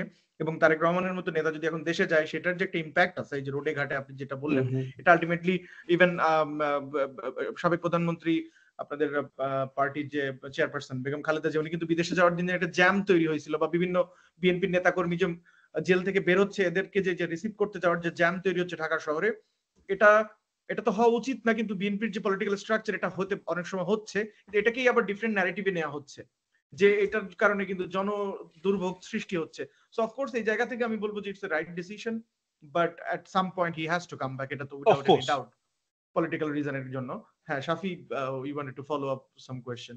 না না, আই থিঙ্ক ভাইয়া যে কথাগুলো বলতেছেন ইট মেক সেন্স। এখন মানে আরেকটা জিনিস যেটা মানে I wanted to bring up is that বিএনপির একটা কমন যেটা প্রপাগান্ডা মানে একটা কমন যেটা ন্যারেটিভ প্রচলিত চলতেছে যে BNP already made a deal with ইন্ডিয়ার সাথে ডিল হয়ে গেছে, উইচ আই মিন যদি আমি একটা রিয়েলিস্ট পলিটিক্স থেকে চিন্তা করি, হ্যাঁ মানে একটু হইতে পারে, মানে why shouldn't you make your deal with your previous oppressor. কিন্তু মানে ওভারঅল যে একটা ন্যারেটিভ যে হ্যাঁ বিএনপি দালালি করা শুরু করছে, আমার জন্য জিনিসটা ইটস হার্ড টু মানে কি বলবো ডাইজেস্ট, যে মির্জা ফখরুল সাহেবের মতো মানুষ বা চট্টগ্রামের সালাউদ্দিন সাহেবের মতো মানুষ যারা পার্সোনালি দে ওয়ার সো মানে কি বলবো oppressed by the Awami League and of course through India, ওরা এই মুহূর্তে এসে ওই সবকিছু ভুলে গিয়ে ওদের নেতাকর্মীদের উপর যে অত্যাচারগুলো সেগুলো সবগুলো ভেবে ওরা একটা ইমপ্লিসিট ডিল করবে ইন্ডিয়ার সাথে। জিনিসটা একটু it's hard for me two digest, আমি এটা মানতে পারতেছি না। সো আমি মেবি ওটা রিজেক্ট করতেছি, but at the same time I am seeing some signs যে that is making missing, because আমার মনে হয় যে এটা মিডিয়ার কভারেজ নাকি কি না, বাট ইন্ডিয়ার যে ক্রিটিসিজম ওভারঅল, ওই ক্রিটিসিজমটা আগে কতটুকু হইতো আই ডোন্ট রিমেম্বার, বাট এখন বিএনপির টপ ক্যাডার থেকে অ্যাটলিস্ট ইন্ডিয়ার প্রতি যে ক্রিটিসিজম যে আমাদের একটা মানে কি বলবো আমাদের একটা সভারেনিটির ব্যাপার স্যাপার আছে, ইন্ডিয়া যে সিস্টেম্যাটিকলি আমাদের অনেক basic human rights as a country বা দ্য ইন্ডিভিজুয়াল লেভেল সবসময় করছে, মানে কি বলবো ভায়োলেট করছে, ওই জিনিসপত্রগুলো নিয়ে যে একটা কনসিস্টেন্ট মেসেজিং দরকার, which is what people want. মানে this is in many ways it was আমাদের অভ্যুত্থান ওয়াজ অ্যান অ্যান্টি ইন্ডিয়া অভ্যুত্থান, বা অ্যান্টি ইন্ডিয়া না হলে একটা মানে একটা সভারেনিটি ফোকাস একটা অভ্যুত্থান ছিল। সো ওই স্পিরিটটা অ্যালাইভ রাখার জন্য তো বিএনপি একটা রেসপন্সিবিলিটি আছে, মানে ওই ন্যারেটিভটা করা। সো ওই ন্যারেটিভটা কেন কমায় দেওয়া হলো, বা আপনার মানে হোয়াট ইজ ইউর ওভারঅল মানে অ্যাসেসমেন্ট অফ দ্যাট, মানে ইন্ডিয়া কি বিজ্ঞা নাকি, তো মানে সরি বিএনপি কি বিজ্ঞা টু ইন্ডিয়া, মানে what do you think? BNP Big Gaya. I don't know the price and I don't know the place, which marketplace the deal was done. But anyways, I think it's more of a myth than reality. শুনেন, যখন এই যে আপনি যে social media পারসেপশনের কথা বলতেছেন, আপনার কি মনে আছে অগাস্টের সেকেন্ড উইক থেকে, যখন আর কি 6 তারিখের পরের সপ্তাহ থেকে আপনার আমাদের লুৎফুজ্জামান বাবর সাহেবকে নিয়ে অনেকগুলা মিম বের হয়েছিল? Seven Sisters. But I don't want to go into detail, but you know what I mean. Yeah. He was a hero. Well, for wrong reasons, probably. Probably not the reasons he affiliated himself with. But right. people thought Shadbai Champa. So anyway, দেখেন তো যেটা তখন আসছিল, BNP কি কোনো comment করছে? করে নাই।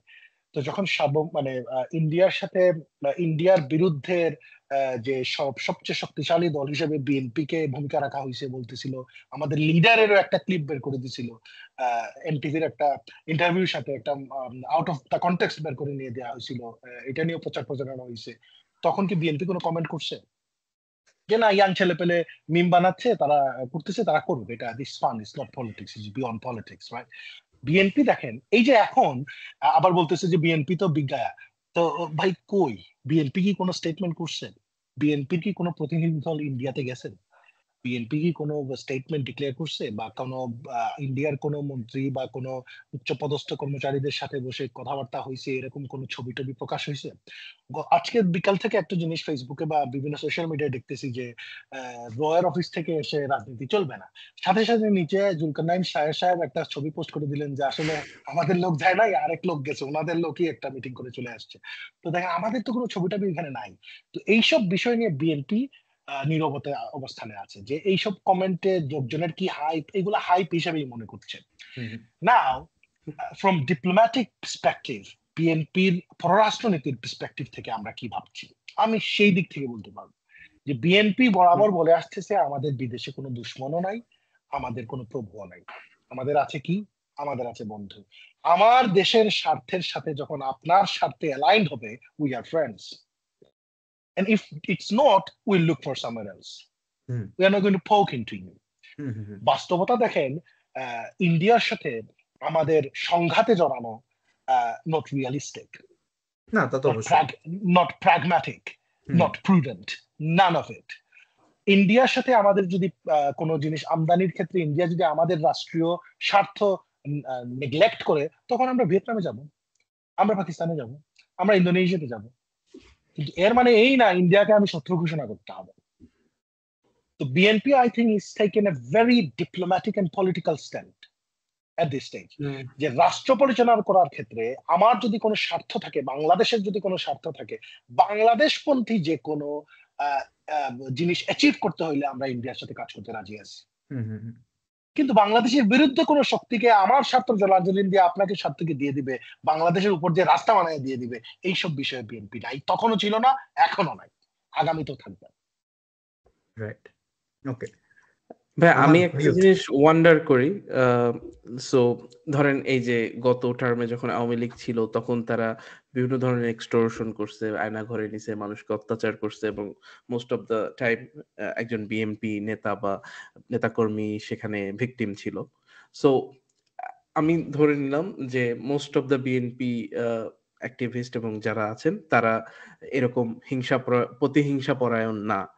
বাট লাইক আমি যদি চিন্তা করি যে সিলেট মহানগর এরিয়াতে how would you make sure যে ইয়থরা বা যারা অ্যাকচুয়ালি মানে ক্রোধ তো ভিতরে থাকবেই, কাউকে যখন এক্সটর্শন করা হবে তার মধ্যে রিভেঞ্জটা কিন্তু এখন কাজ করবে এবং এটা গত 15 বছর ধরে হয়েছে। হয়তো কারো বাপকে ক্ষতি করছে, কারো ফ্যামিলির বড় ক্ষতি করে ফেলছে, কাউকে মেরে ফেলছে, গুম করে ফেলছে। So how would you make sure যে এই প্রতিহিংসার রাজনীতিটা আর ফিউচারে হবে না and we actually make sure যে এখানে justice delivered হয়েছে, not otherwise, মানে not something out of I give you two examples for this, one my personal and one my family related. The persons that I know I think I know myself, so আমি আমার example দিয়ে শুরু করি।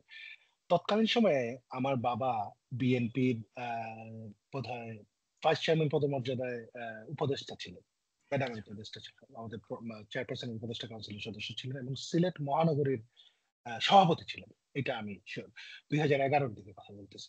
আমার বাবা মোটামুটি সজ্জন মানুষ হিসেবে এলাকাতে পরিচিত। আমরা সাপুরের খেলাতে থাকলেও আমাদের বিষয় নাই, লাঠি নাই, আমরা কোনো রাজনীতি করি, মানুষের জন্য কাজ করি, এই লেভেলের মানুষ হিসেবে পরিচিত। যখন উনি মহানগরের দায়িত্বপ্রাপ্ত নেতা ছিলেন, সর্বোচ্চ নেতা ছিলেন, তখন পুলিশ প্রশাসনের লোকজন ওনাকে রাস্তার মধ্যে বেধড়ক ভাবে পিটাইছে এবং যারা তার রক্ত ঝরাইছিল তাদের লিস্ট এই অগাস্ট মাসে আমার কাছে নিয়ে আসছিল যে ভাই এরা এরা এরা এরা অমুক জায়গায় আছে, আমাদের নেতারা এরা এই জিনিসটা করছিল। We didn't take any steps and I took that name and I burnt it. এইটা নিয়ে আলোচনার কোনো বিষয় নেই, যেটা হয়েছে সেটা হয়েছে। আমার ফুফুতো ভাই, একটু স্টোরি বেশি লম্বা হয়ে যাচ্ছে বোধহয়, আমার ফুফুতো ভাই উনি সিলেট মহানগর ছাত্র দলের সেক্রেটারি ছিল, তখন এখনো আছে। ওর বিয়ের দিনে কোথায় কোন জায়গায় একটা ককটেল বিস্ফোরণ হয়েছিল। বিয়ের দিন, যেদিন তার বিয়ের অনুষ্ঠান হচ্ছে, ওই সময়টা অলিমার দিন রাতে তার বাসা থেকে ধরে নিয়ে চলে গেছে। কয়টা মামলা ওর উপরে আছে সে বোধহয় গুনতে পারবে না, মনে হয় 70টা থেকে কম হবে না মামলা। তো তাকেও আমি দেখি নাই আওয়ামী লীগের বা ওইসব পুলিশদের বা যারা তার মামলায় মিথ্যা মামলায় বাদী হয়েছিল, তারা ধরে নিয়ে পিটাইছিল, তার উপর অত্যাচার করছিল, তাদের বাসা বাড়িতে হামলা করতে। আমি যে এলাকায় কাজ করি, যে এলাকায় আমি নির্বাচনের প্রস্তুতি নিচ্ছি, ওই এলাকা হচ্ছে বালাগঞ্জ উপজেলা, আমার নিজ উপজেলা। ওই উপজেলার ছাত্র দলের তৎকালীন সাধারণ সম্পাদক নির্বাচনের দিন প্রকাশ্য দিবালোকে হাজার হাজার মানুষের সামনে ভোট কেন্দ্রে গুলি করে মেরে ফেলা হয়েছে।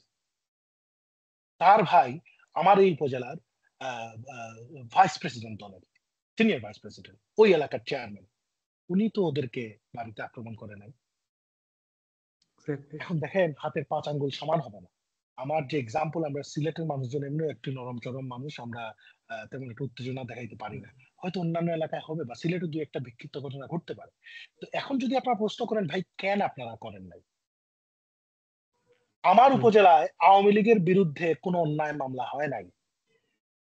ওই মামলাতে আমাদের সুযোগ ছিল পুরা উপজেলার আওয়ামী লীগের ওই শহীদ সায়েম সুহেল হত্যা মামলায় আসামি করে এলাকা ছাড়া করা। একজন ব্যক্তির নাম ঢোকানো হয় নাই। একমাত্র যাদের চাক্ষুষ সাক্ষ্য প্রমাণ ছিল আজ থেকে 2019 সালে ফেব্রুয়ারিতে যে মামলা হয়েছিল ওই মামলার আসামিরা ব্যতীত আর কোন দ্বিতীয় আসামি ইনক্লুড করা হয়নি ওই 4 জনে। এটা আমি আমার এলাকার কথা বলতেছি। আমরা মেক শিওর করেছি আমরা যাতে যে দানবের বিরুদ্ধে সংগ্রাম আমরা করেছি ছাত্র জনতার বিপ্লবের মাধ্যমে অভ্যুত্থানের মাধ্যমে যে দানবের পতন হয়েছে, we don't want to be that Frankenstein. Right.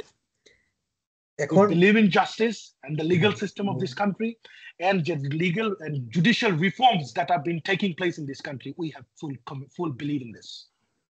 যদি রাষ্ট্র কাঠামো পরিবর্তন হয়, বিচার ব্যবস্থা স্বাধীনভাবে কাজ করার সুযোগ হয়, আমার ভাই সায়েম সুহেল হত্যার আমরা বিচার পাবো।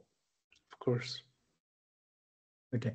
আরমান, তোমার একটা কোয়েশ্চেন ছিল লাস্ট। আমরা we will try to keep it short because অনেক টাইম হয়ে গেছে, বাট আরমান একটা লাস্ট কয়েকটা কোয়েশ্চেন কর। আদম ভাই, ফার্স্ট অফ অল আমি আপনার সাথে কথা বলার পরে বিএনপির পলিসি বা বিএনপির বর্তমান রাজনৈতিক স্ট্যান্ড নিয়ে আমাদের যে এই যে ধারণাটা জন্মাচ্ছে, এইটা আমরা বিএনপির হাইকমান্ড বলেন বা বিএনপির বর্তমান নেতৃত্ব যারা রয়েছে ঢাকাতে, তাদের যে মানে পাবলিক যে ইন্টারভিউ গুলো বা পাবলিক ডিসকাশন যেগুলো, এই জায়গাগুলোতে তো আমরা এই ধরনের মেসেজ গুলো পাচ্ছি না।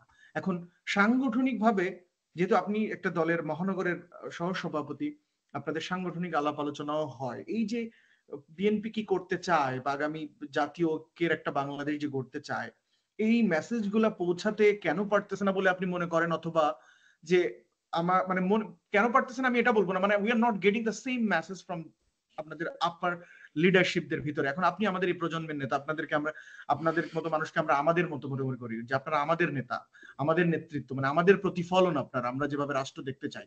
বাট এই এক্সপেকটেশনটা আমরা আপনাদের হাই কমান্ড বা নেতৃস্থানীয় জায়গা থেকে আমরা পাচ্ছি না।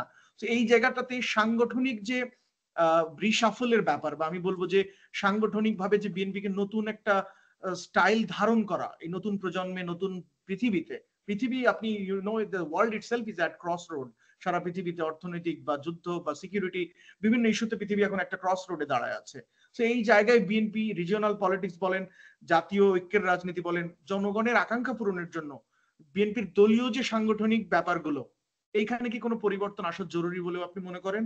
বা দলের ভিতর যে গণতন্ত্রের প্র্যাকটিসটা আমরা আলোচনার প্রথমেই বলতেছিলাম, ওই জায়গাটাতে কতটুকু আপনার মনে হয় যে একটা কমিটমেন্ট থাকবে দেশের যারা বিএনপি রাজনীতি করতে চায়? তারাও তো নেতা। আমি যদি কালকে বিএনপিতে জয়েন করি, আমি চাইবো একটা গণতান্ত্রিক প্রসেসের মাধ্যমে যেন আমি লিডার হইতে পারি। আমাকে এই আশ্বস্তটা বিএনপি করতে পারবে কিনা, নাকি নতুন রাজনৈতিক দল বাংলাদেশে ওইটা সেল করার ট্রাই করতেছে? সেইখানে গেমটা কি হতে পারে? আমি আশা করি আমি বোঝাতে পারছি আপনাকে প্রশ্নটা। Yes, and as multidimensional questions, it has different parts, so I'd like to take part by part. দেখেন, যে প্রথমে যে অংশ যেটা ছিল, এটাতে হচ্ছে যে আমাদের সাংগঠনিক কাঠামোতে পরিবর্তন আসার দরকার আছে কিনা না, বা আমি মনে করি কিনা না। অ্যাবসলিউটলি, পলিটিক্স ইজ এ জীবন্ত সত্তা। রাজনীতি একটা জীবন্ত সত্তা, রাজনৈতিক দল একটা জীবন্ত সত্তা। তাকে পরিবর্তন, পরিবর্ধন, পরিমার্জন করেই বিবর্তন ঘটাইতে হবে, নাইলে সে ইতিহাস থেকে নিশ্চিহ্ন হয়ে যাবে। বিএনপিতে এটা হচ্ছে। আজ থেকে 3 বছর আগে, 4 বছর আগে ডক্টর মাহদিন সাহেবের নাম শুনেন নাই আপনারা। আজ থেকে 5 বছর আগে ব্যারিস্টার আদনানের নাম আপনারা শুনেন নাই। আজ থেকে 8 বছর আগে আমাদের ইশরাক ভাইয়ের নাম আপনারা শুনেন নাই। আরো 10 বছর আগে তাবিত আউয়াল সাহেবের নাম আপনারা শুনেন নাই। এইরকম আমি শত নাম বলতে পারবো বিভিন্ন এলাকা থেকে, যারা গত 3-4 বছর থেকে রাজনীতিতে অ্যাক্টিভ হচ্ছে। এবং আমি মনে করি যে দেখেন, আমার যে বয়স, আমার এই বয়সে দল যে আমাকে এত পদ দিয়েছে, 3 বছরে 4টা প্রমোশন দিয়েছে, আমার কৃতজ্ঞতার সীমা নাই। এই বয়সে এই পদে আমার আসার কথা না। I'm probably the youngest person to be the vice president of a party like BNP. তো এই যে দলটা নিয়ে আসতেছে, দল তো কি জন্য নিয়ে আসতেছে? নিশ্চয়ই তার ভবিষ্যৎ পরিকল্পনার জন্য নিয়ে আসতেছে। আবার একই সাথে এই দল ভুলে যাচ্ছে না যে কাদের জন্য, কাদের রক্তের উপর ভর করে, কাদের ইস্পাত কঠিন মনোবলের উপর ভর করে বিএনপি টিকে ছিল গত 17 বছর। বিলেত ফেরত ব্যারিস্টারদের হাতে ধরে না, শিক্ষিত ব্যবসায়ী, মার্জিত ব্যবসায়ী, সাংবাদিকদের হাতে ধরে না, আমার কেরিয়ার বিসর্জন দিয়ে যে ছেলে পেলেগুলো রাস্তায় দাঁড়িয়েছিল, 70টা 80টা মামলা নিয়ে যারা কাজ করেছিল। আপনি আপনার কোম্পানিতে আপনারা বলছেন আপনারা এন্টারপ্রেনার বা ভবিষ্যৎ এন্টারপ্রেনার হিসেবে, আপনার যদি কোনো এমপ্লয়িকে আপনি চাকরি দিবেন যার সপ্তাহে 4 দিন হাজিরা দিতে হয়, সেই ছেলেগুলা কিন্তু দল ছেড়ে যায় নাই। তো একই সাথে বিবর্তনের পালে হাওয়া লাগাইতে গিয়ে আমরা আমাদের রুটকে বা যারা আমাদেরকে দুঃসময়ে ধরে রেখেছিল, আগলে রেখেছিল, এগিয়ে নিয়ে এসেছিল, যারা আমাদেরকে টিকিয়ে রেখেছিল, তাদেরকে ভুলে যেতে চায় না। এই সাংগঠনিক রাজপথের রাজনীতির সাথে পলিসি ভিত্তিক আগামীর রাজনীতির সমন্বয় করেই বিএনপি আগায় যাবে বলে আমি দৃঢ়ভাবে বিশ্বাস করি। এটা হচ্ছে আপনার প্রথম অংশ। সেকেন্ড অংশ, যে সেকেন্ড অংশটা আপনার কি ছিল, যে whether the party will give you hope. Mute Sorry, you are mute. যে আপনার কাছ থেকে, আপনার মতো তরুণ নেতৃবৃন্দের সাথে কথা বলে যে আমরা মেসেজটা পাচ্ছি, এটা আমরা সিনিয়র লিডারদের থেকে পাচ্ছি না বিএনপিতে। So do you think there is a gap, or do you think there is like inconsistent হওয়ার কারণটা কি হতে পারে? ইনকনসিস্টেন্ট কারণটা সাংবাদিক সাহেবরা, বুঝতে পারছেন? ওনারা যেমন ধরেন আপনারা যখন আমাকে প্রশ্ন করছেন যে we are talking about the future, আপনার এই দেশকে আপনি যেমন ভালোবাসেন আমিও তেমন ভালোবাসি, আমরা সবাই ভালোবাসি, আমাদের স্বপ্ন নিয়ে আশা নিয়ে কথা বলতে বসছি। কিন্তু যখনই আপনি এমন সব ক্রিটিক্যাল কোয়েশ্চেন করবেন যেটাতে মনে করেন এটা সঠিক উত্তর দেওয়ার সুযোগ নাই, এমন এমন প্রশ্নই আপনি করবেন যেটা আপনার ভিউ ভালো হবে কিন্তু কোনো সুন্দর সাবলীল উত্তর বের হয়ে আসবে না। আমরা যে মোটিভেটেড হই, আমরা গ্রামে গঞ্জে হাঁটি, ছোট ছোট উঠান বৈঠক করি, মানুষদেরকে ইন্সপায়ার করি, আমরা ইন্সপায়ার কাদের কাছ থেকে হচ্ছি? আমরা তো তাদের কাছ থেকে ইন্সপায়ার হচ্ছি। মির্জা ফখরুল ইসলাম আলমগীর সাহেবের মতো ভদ্রলোকের কাছ থেকে আমরা ইন্সপায়ার হচ্ছি। ইকবাল হাসান মাহমুদ টুকু সাহেবের মতো লোকদের কাছ থেকে আমরা ইন্সপায়ার হচ্ছি। আমির খসরু মাহমুদ চৌধুরী সাহেবদের কাছ থেকে আমরা ইন্সপায়ার হচ্ছি। ওনারাই তো আমাদের ইন্সপায়ার করতেছেন। সর্বোপরি লিডারের সাথে আমার যখন ফেব্রুয়ারিতে আমরা যখন কথা হয়, যেভাবে আপনি বিশ্বাস করবেন না, আরেকদিন যখন আমাদের কথা হবে তখন আমি এটা বলার সুযোগ পাবো, যেভাবে এই অভ্যুত্থানটা ঘটবে উনি বলেছিলেন একইভাবে ঘটছে, বিশ্বাস করেন। such an inspirational person he is. আম জনতার বা যারা রাজনীতির সাথে জড়িত না তাদের সেই সৌভাগ্য হচ্ছে না যে ওনার সাথে বসে কথা বলার, ওনারও সেই সময়টা নাই যে জনতার সাথে এরকম ওপেন স্পেসে কথা বলার। I would like to urge you যে আপনারা যারা এই যে নতুন প্রজন্মের ভিউ ব্যবসার বাইরে থেকে যারা দেশের স্বার্থ নিয়ে কথা বলতেছেন, স্বপ্নের বাস্তবায়ন করার চেষ্টা করতেছেন, তারা আমাদের টপ লিডারশিপের সাথে কথা বলুন, বলতে দিন ওনাদেরকে ওনাদের মনের কথা, ওনাদের ভাবের কথা, ওনাদের দেশের কথা। তখন দেখবেন ওনাদেরকে গাইড না করে ওনাদেরকে সেই প্রস্ফুটিত হওয়ার সুযোগ করে দেন। আমার চেয়ে সুন্দর করে ভালো করে এই সেই বৃদ্ধ বয়সের তরুণদের কথা উনি বলবেন। আমরা এটাই চাই যে আমাদেরকে any leadership from our স্থায়ী কমিটি, আমাদের পার্মানেন্ট কমিটি থেকে, they are such inspirations that আমরা এই সময়ে 2019 সালে আমরা দলের জন্য কাজ করতে রাজি হয়েছি,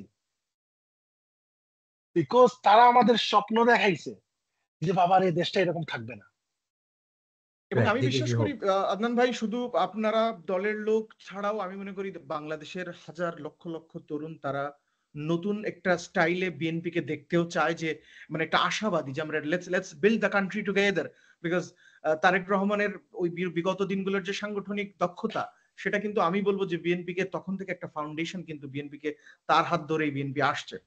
তবে আমি বিশ্বাস করি আদনান ভাই, আমরা এতটুকু এটা আশাবাদী যে ব্যালেন্স অফ পাওয়ার বাংলাদেশের রাজনীতিতে এক ধরনের এস্টাবলিশড হয়েছে এই জুলাই অভ্যুত্থানের মাধ্যমে বা গণ আন্দোলন আমরা যেটাই বলি, এবং আগামী দিনে যে রাষ্ট্র গঠন করবে তার জন্য জনগণের পালস বুঝে রাষ্ট্র চালানোটা যেমন কঠিন হবে, তেমন যদি বুঝে চালাতে পারে তাহলে একটা ওই যে রাষ্ট্র আমরা স্বপ্ন দেখতেছি ওই রাষ্ট্র আমরা বানাতে পারবো। এবং আমি বিএনপি এবং অন্যান্য রাজনৈতিক দলের ভবিষ্যৎ উত্তরোত্তর কামনা করি এবং আশা করি যে তারা আগামী দিনগুলোতে এদেশের মানুষকে বুঝে মানুষের জন্য কোনটা ভালো হয় ওই জায়গাটাতে সিদ্ধান্তটা নিতে পারবে। রাইট। এন্ড ওইটা বলে ভাই আমি আসলে we want to thank you আপনার টাইমের জন্য, আপনার অনেক সময় নিয়ে, অনেক ইমোশনস দিয়ে, অনেক কঠিন টপিক আপনি খুবই ভালোভাবে এক্সপ্লেন করছেন। And we completely agree with you. I think মিডিয়ার যে মানে ইউজুয়াল হ্যাবিটসটা দেখতেছি আমরা, ওই হ্যাবিট, ওই ক্লিক বেট জিনিসপত্র একটু আই থিঙ্ক আমাদের মানে টপ লেভেলের বিএনপির নেতারা, I think a lot of them are not মানে ইউজ টু যে বা ওরা হয়তো ইউজ টু হয়তো কেয়ার করে না, বিকজ দে নো ওদের কনসিয়াসনেস জায়গা থেকে ওরা স্ট্রং, যে মিডিয়ার যে ক্লিক বেট জিনিসপত্রগুলোর মধ্যে যে ওরা মাঝে মাঝে জড়ায় যাইতেছে, এটা নিয়ে যে মিম হচ্ছে, maybe they don't care about, maybe they don't aware of it, but I also believe যে ওদের মধ্যে অনেক কিছু আছে দেওয়ার। মির্জা ফখরুল সাহেবের মতো মানুষের, ওনার যে একটা ব্যাক স্টোরি আছে, that he was a professor, বা হি কোনো পার্সোনাল কিছু স্যাক্রিফাইস, ওগুলো আমি কিছু মানুষের সাথে কথা বলে জানছি, এটা তো আমি মিডিয়াতে বা কোনো জায়গায় কোনো নিউজ কিছুই পাচ্ছি না। সো মানে আমাদেরকে অলরেডি অজি টক্সে একটু বিএনপি ট্যাগ দেওয়া হয়ে গেছে, বিকজ আমরা কিছু পাস্ট কনভারসেশন আমরা একটু প্রো ইলেকশন কথাবার্তা বলছি, সো অলরেডি আমাদেরকে ট্যাগ দিয়ে দেওয়া হয়েছে।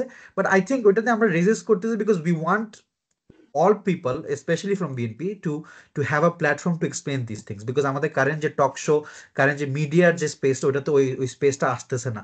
So I hope we get to continue this, and ওইটা শেষ করে আপনাকে একটা অনেক অসংখ্য ধন্যবাদ আদনান ভাই। We hope you will come again next time, আর একটু হয়তো বেটার সিচুয়েশনে, বা একটু I don't know, maybe we will get smarter and ask you more difficult questions. That's the plan.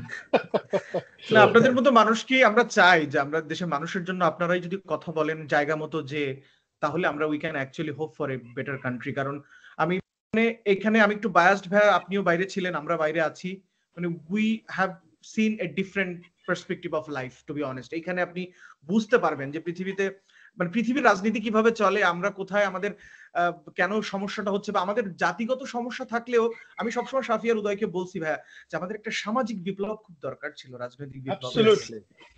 Without a social revolution আমরা বারবার আমরা মুক্তিযুদ্ধ করে এসে মুক্তিযোদ্ধারাও এদেশে ধর্ষণের মতো জিনিসে লিপ্ত হইতে পারছে, মানে যে নিজের জাতির জন্য অস্ত্র ধরছে সেও কিন্তু একসময় অনেক মানুষ, আমি সব মুক্তিযোদ্ধাদের কথা বলছি না, বাট কিছু মানুষ বিপদগামী হয়েছে।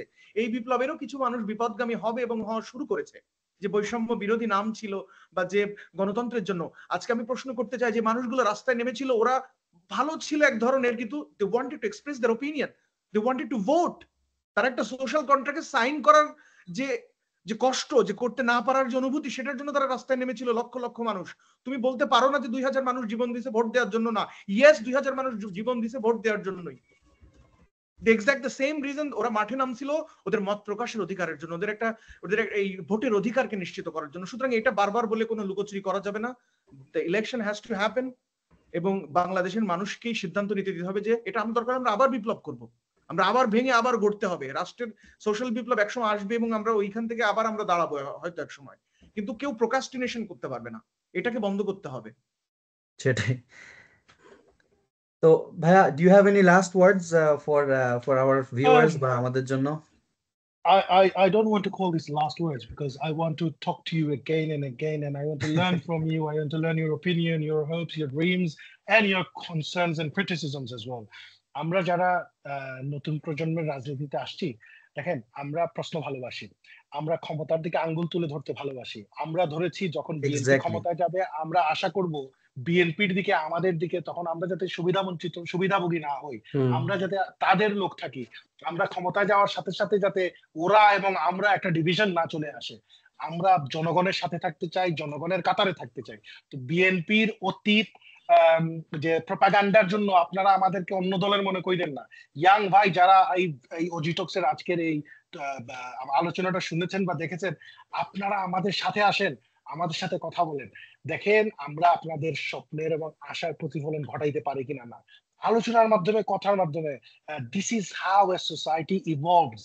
যে আমরা একসাথে কাজ করতে চাই এই দেশের জন্য। আপনার মত ডিফারেন্ট হবে, আমার পথ ডিফারেন্ট হবে, কিন্তু দেশের স্বার্থে আমরা সব ঐক্যমত হইতে হবে। এখন এইটার জন্য বিএনপির দরজা খোলা। আমরা উই ক্রিয়েটেড ডিফারেন্ট প্ল্যাটফর্ম, যেখানে নন পলিটিক্যালি আপনারা প্রো বাংলাদেশি পলিটিক্সে ইনভলভ হইতে পারবেন। দ্য ন্যাশনালিস্ট পলিসি ফোরাম, আপনারা এখানে আসেন, মতামত দেন, বকাঝকা করেন, আমাদেরকে ক্রিটিক্যাল কোয়েশ্চেন করে যান, আমরা সঠিকভাবে আপনার উত্তর দেওয়ার চেষ্টা করব। আমাদেরকে দেশ গঠনে আপনি সুপরামর্শ দেন, আমাদের শুধু কমপ্লেইন না করে আমাদেরকে কমপ্লিমেন্ট দেওয়ার প্রয়োজন নাই, কনস্ট্রাকটিভলি আপনারা আমাদের পথ দেখায় দেন। কার কাছ থেকে কে কোন জিনিস শিখবে এটা তো ভাই বলা যায় না। তো আমি আবার ধন্যবাদ জানাই উদয়, শাফি এবং আরমানকে। Thank you very much once again for inviting me today. And আপনাদের এই আলোচনা দেশ থেকে হাজার হাজার মাইল দূরে বসে দেশকে নিয়ে এরকম ভাবছেন আপনারা, এটা আসলে আমাদেরকে ইন্সপায়ার করে। আমরা যারা এই যে আমাদের জুতা দেখলে বুঝবেন কি পরিমাণ কাদা আছে আমাদের শরীরে, যে আমরা যে কাজ করতেছি এটা ইন্সপিরেশনাল হয়। আমরা মনে করি যে না, আমাদের দেশের বাইরেও আমাদের জন্য শুভাকাঙ্ক্ষীরা আছে, দেশকে নিয়ে যারা স্বপ্ন দেখছে, দেশকে নিয়ে যারা আশায় বুক বাঁধছে। আপনারা যে যাই কাজ করেন, যে ক্যারিয়ার চয়েসে যান, আমরা আপনাদের উত্তরোত্তর সমৃদ্ধি কামনা করি। এবং আজকের এই যোগাযোগের মাধ্যমে পার্সোনাল লেভেলে আপনাদের সাথে যোগাযোগ থাকবে। অজিটক্সের দর্শকবৃন্দ এবং শ্রোতাদেরকে আমি অভিনন্দন জানাই যে এইরকম 3 জন ডাইনামিক হোস্ট আপনারা পেয়েছেন। তাদেরকে শুনবেন, তাদের কাছ থেকে ভালো কিছু আসবে, দেশ পাবে ইনশাআল্লাহ। Thank you so much, Bhaiya, and let's talk again soon. ভালো থাকবেন। Please. You too. Good luck. Good night.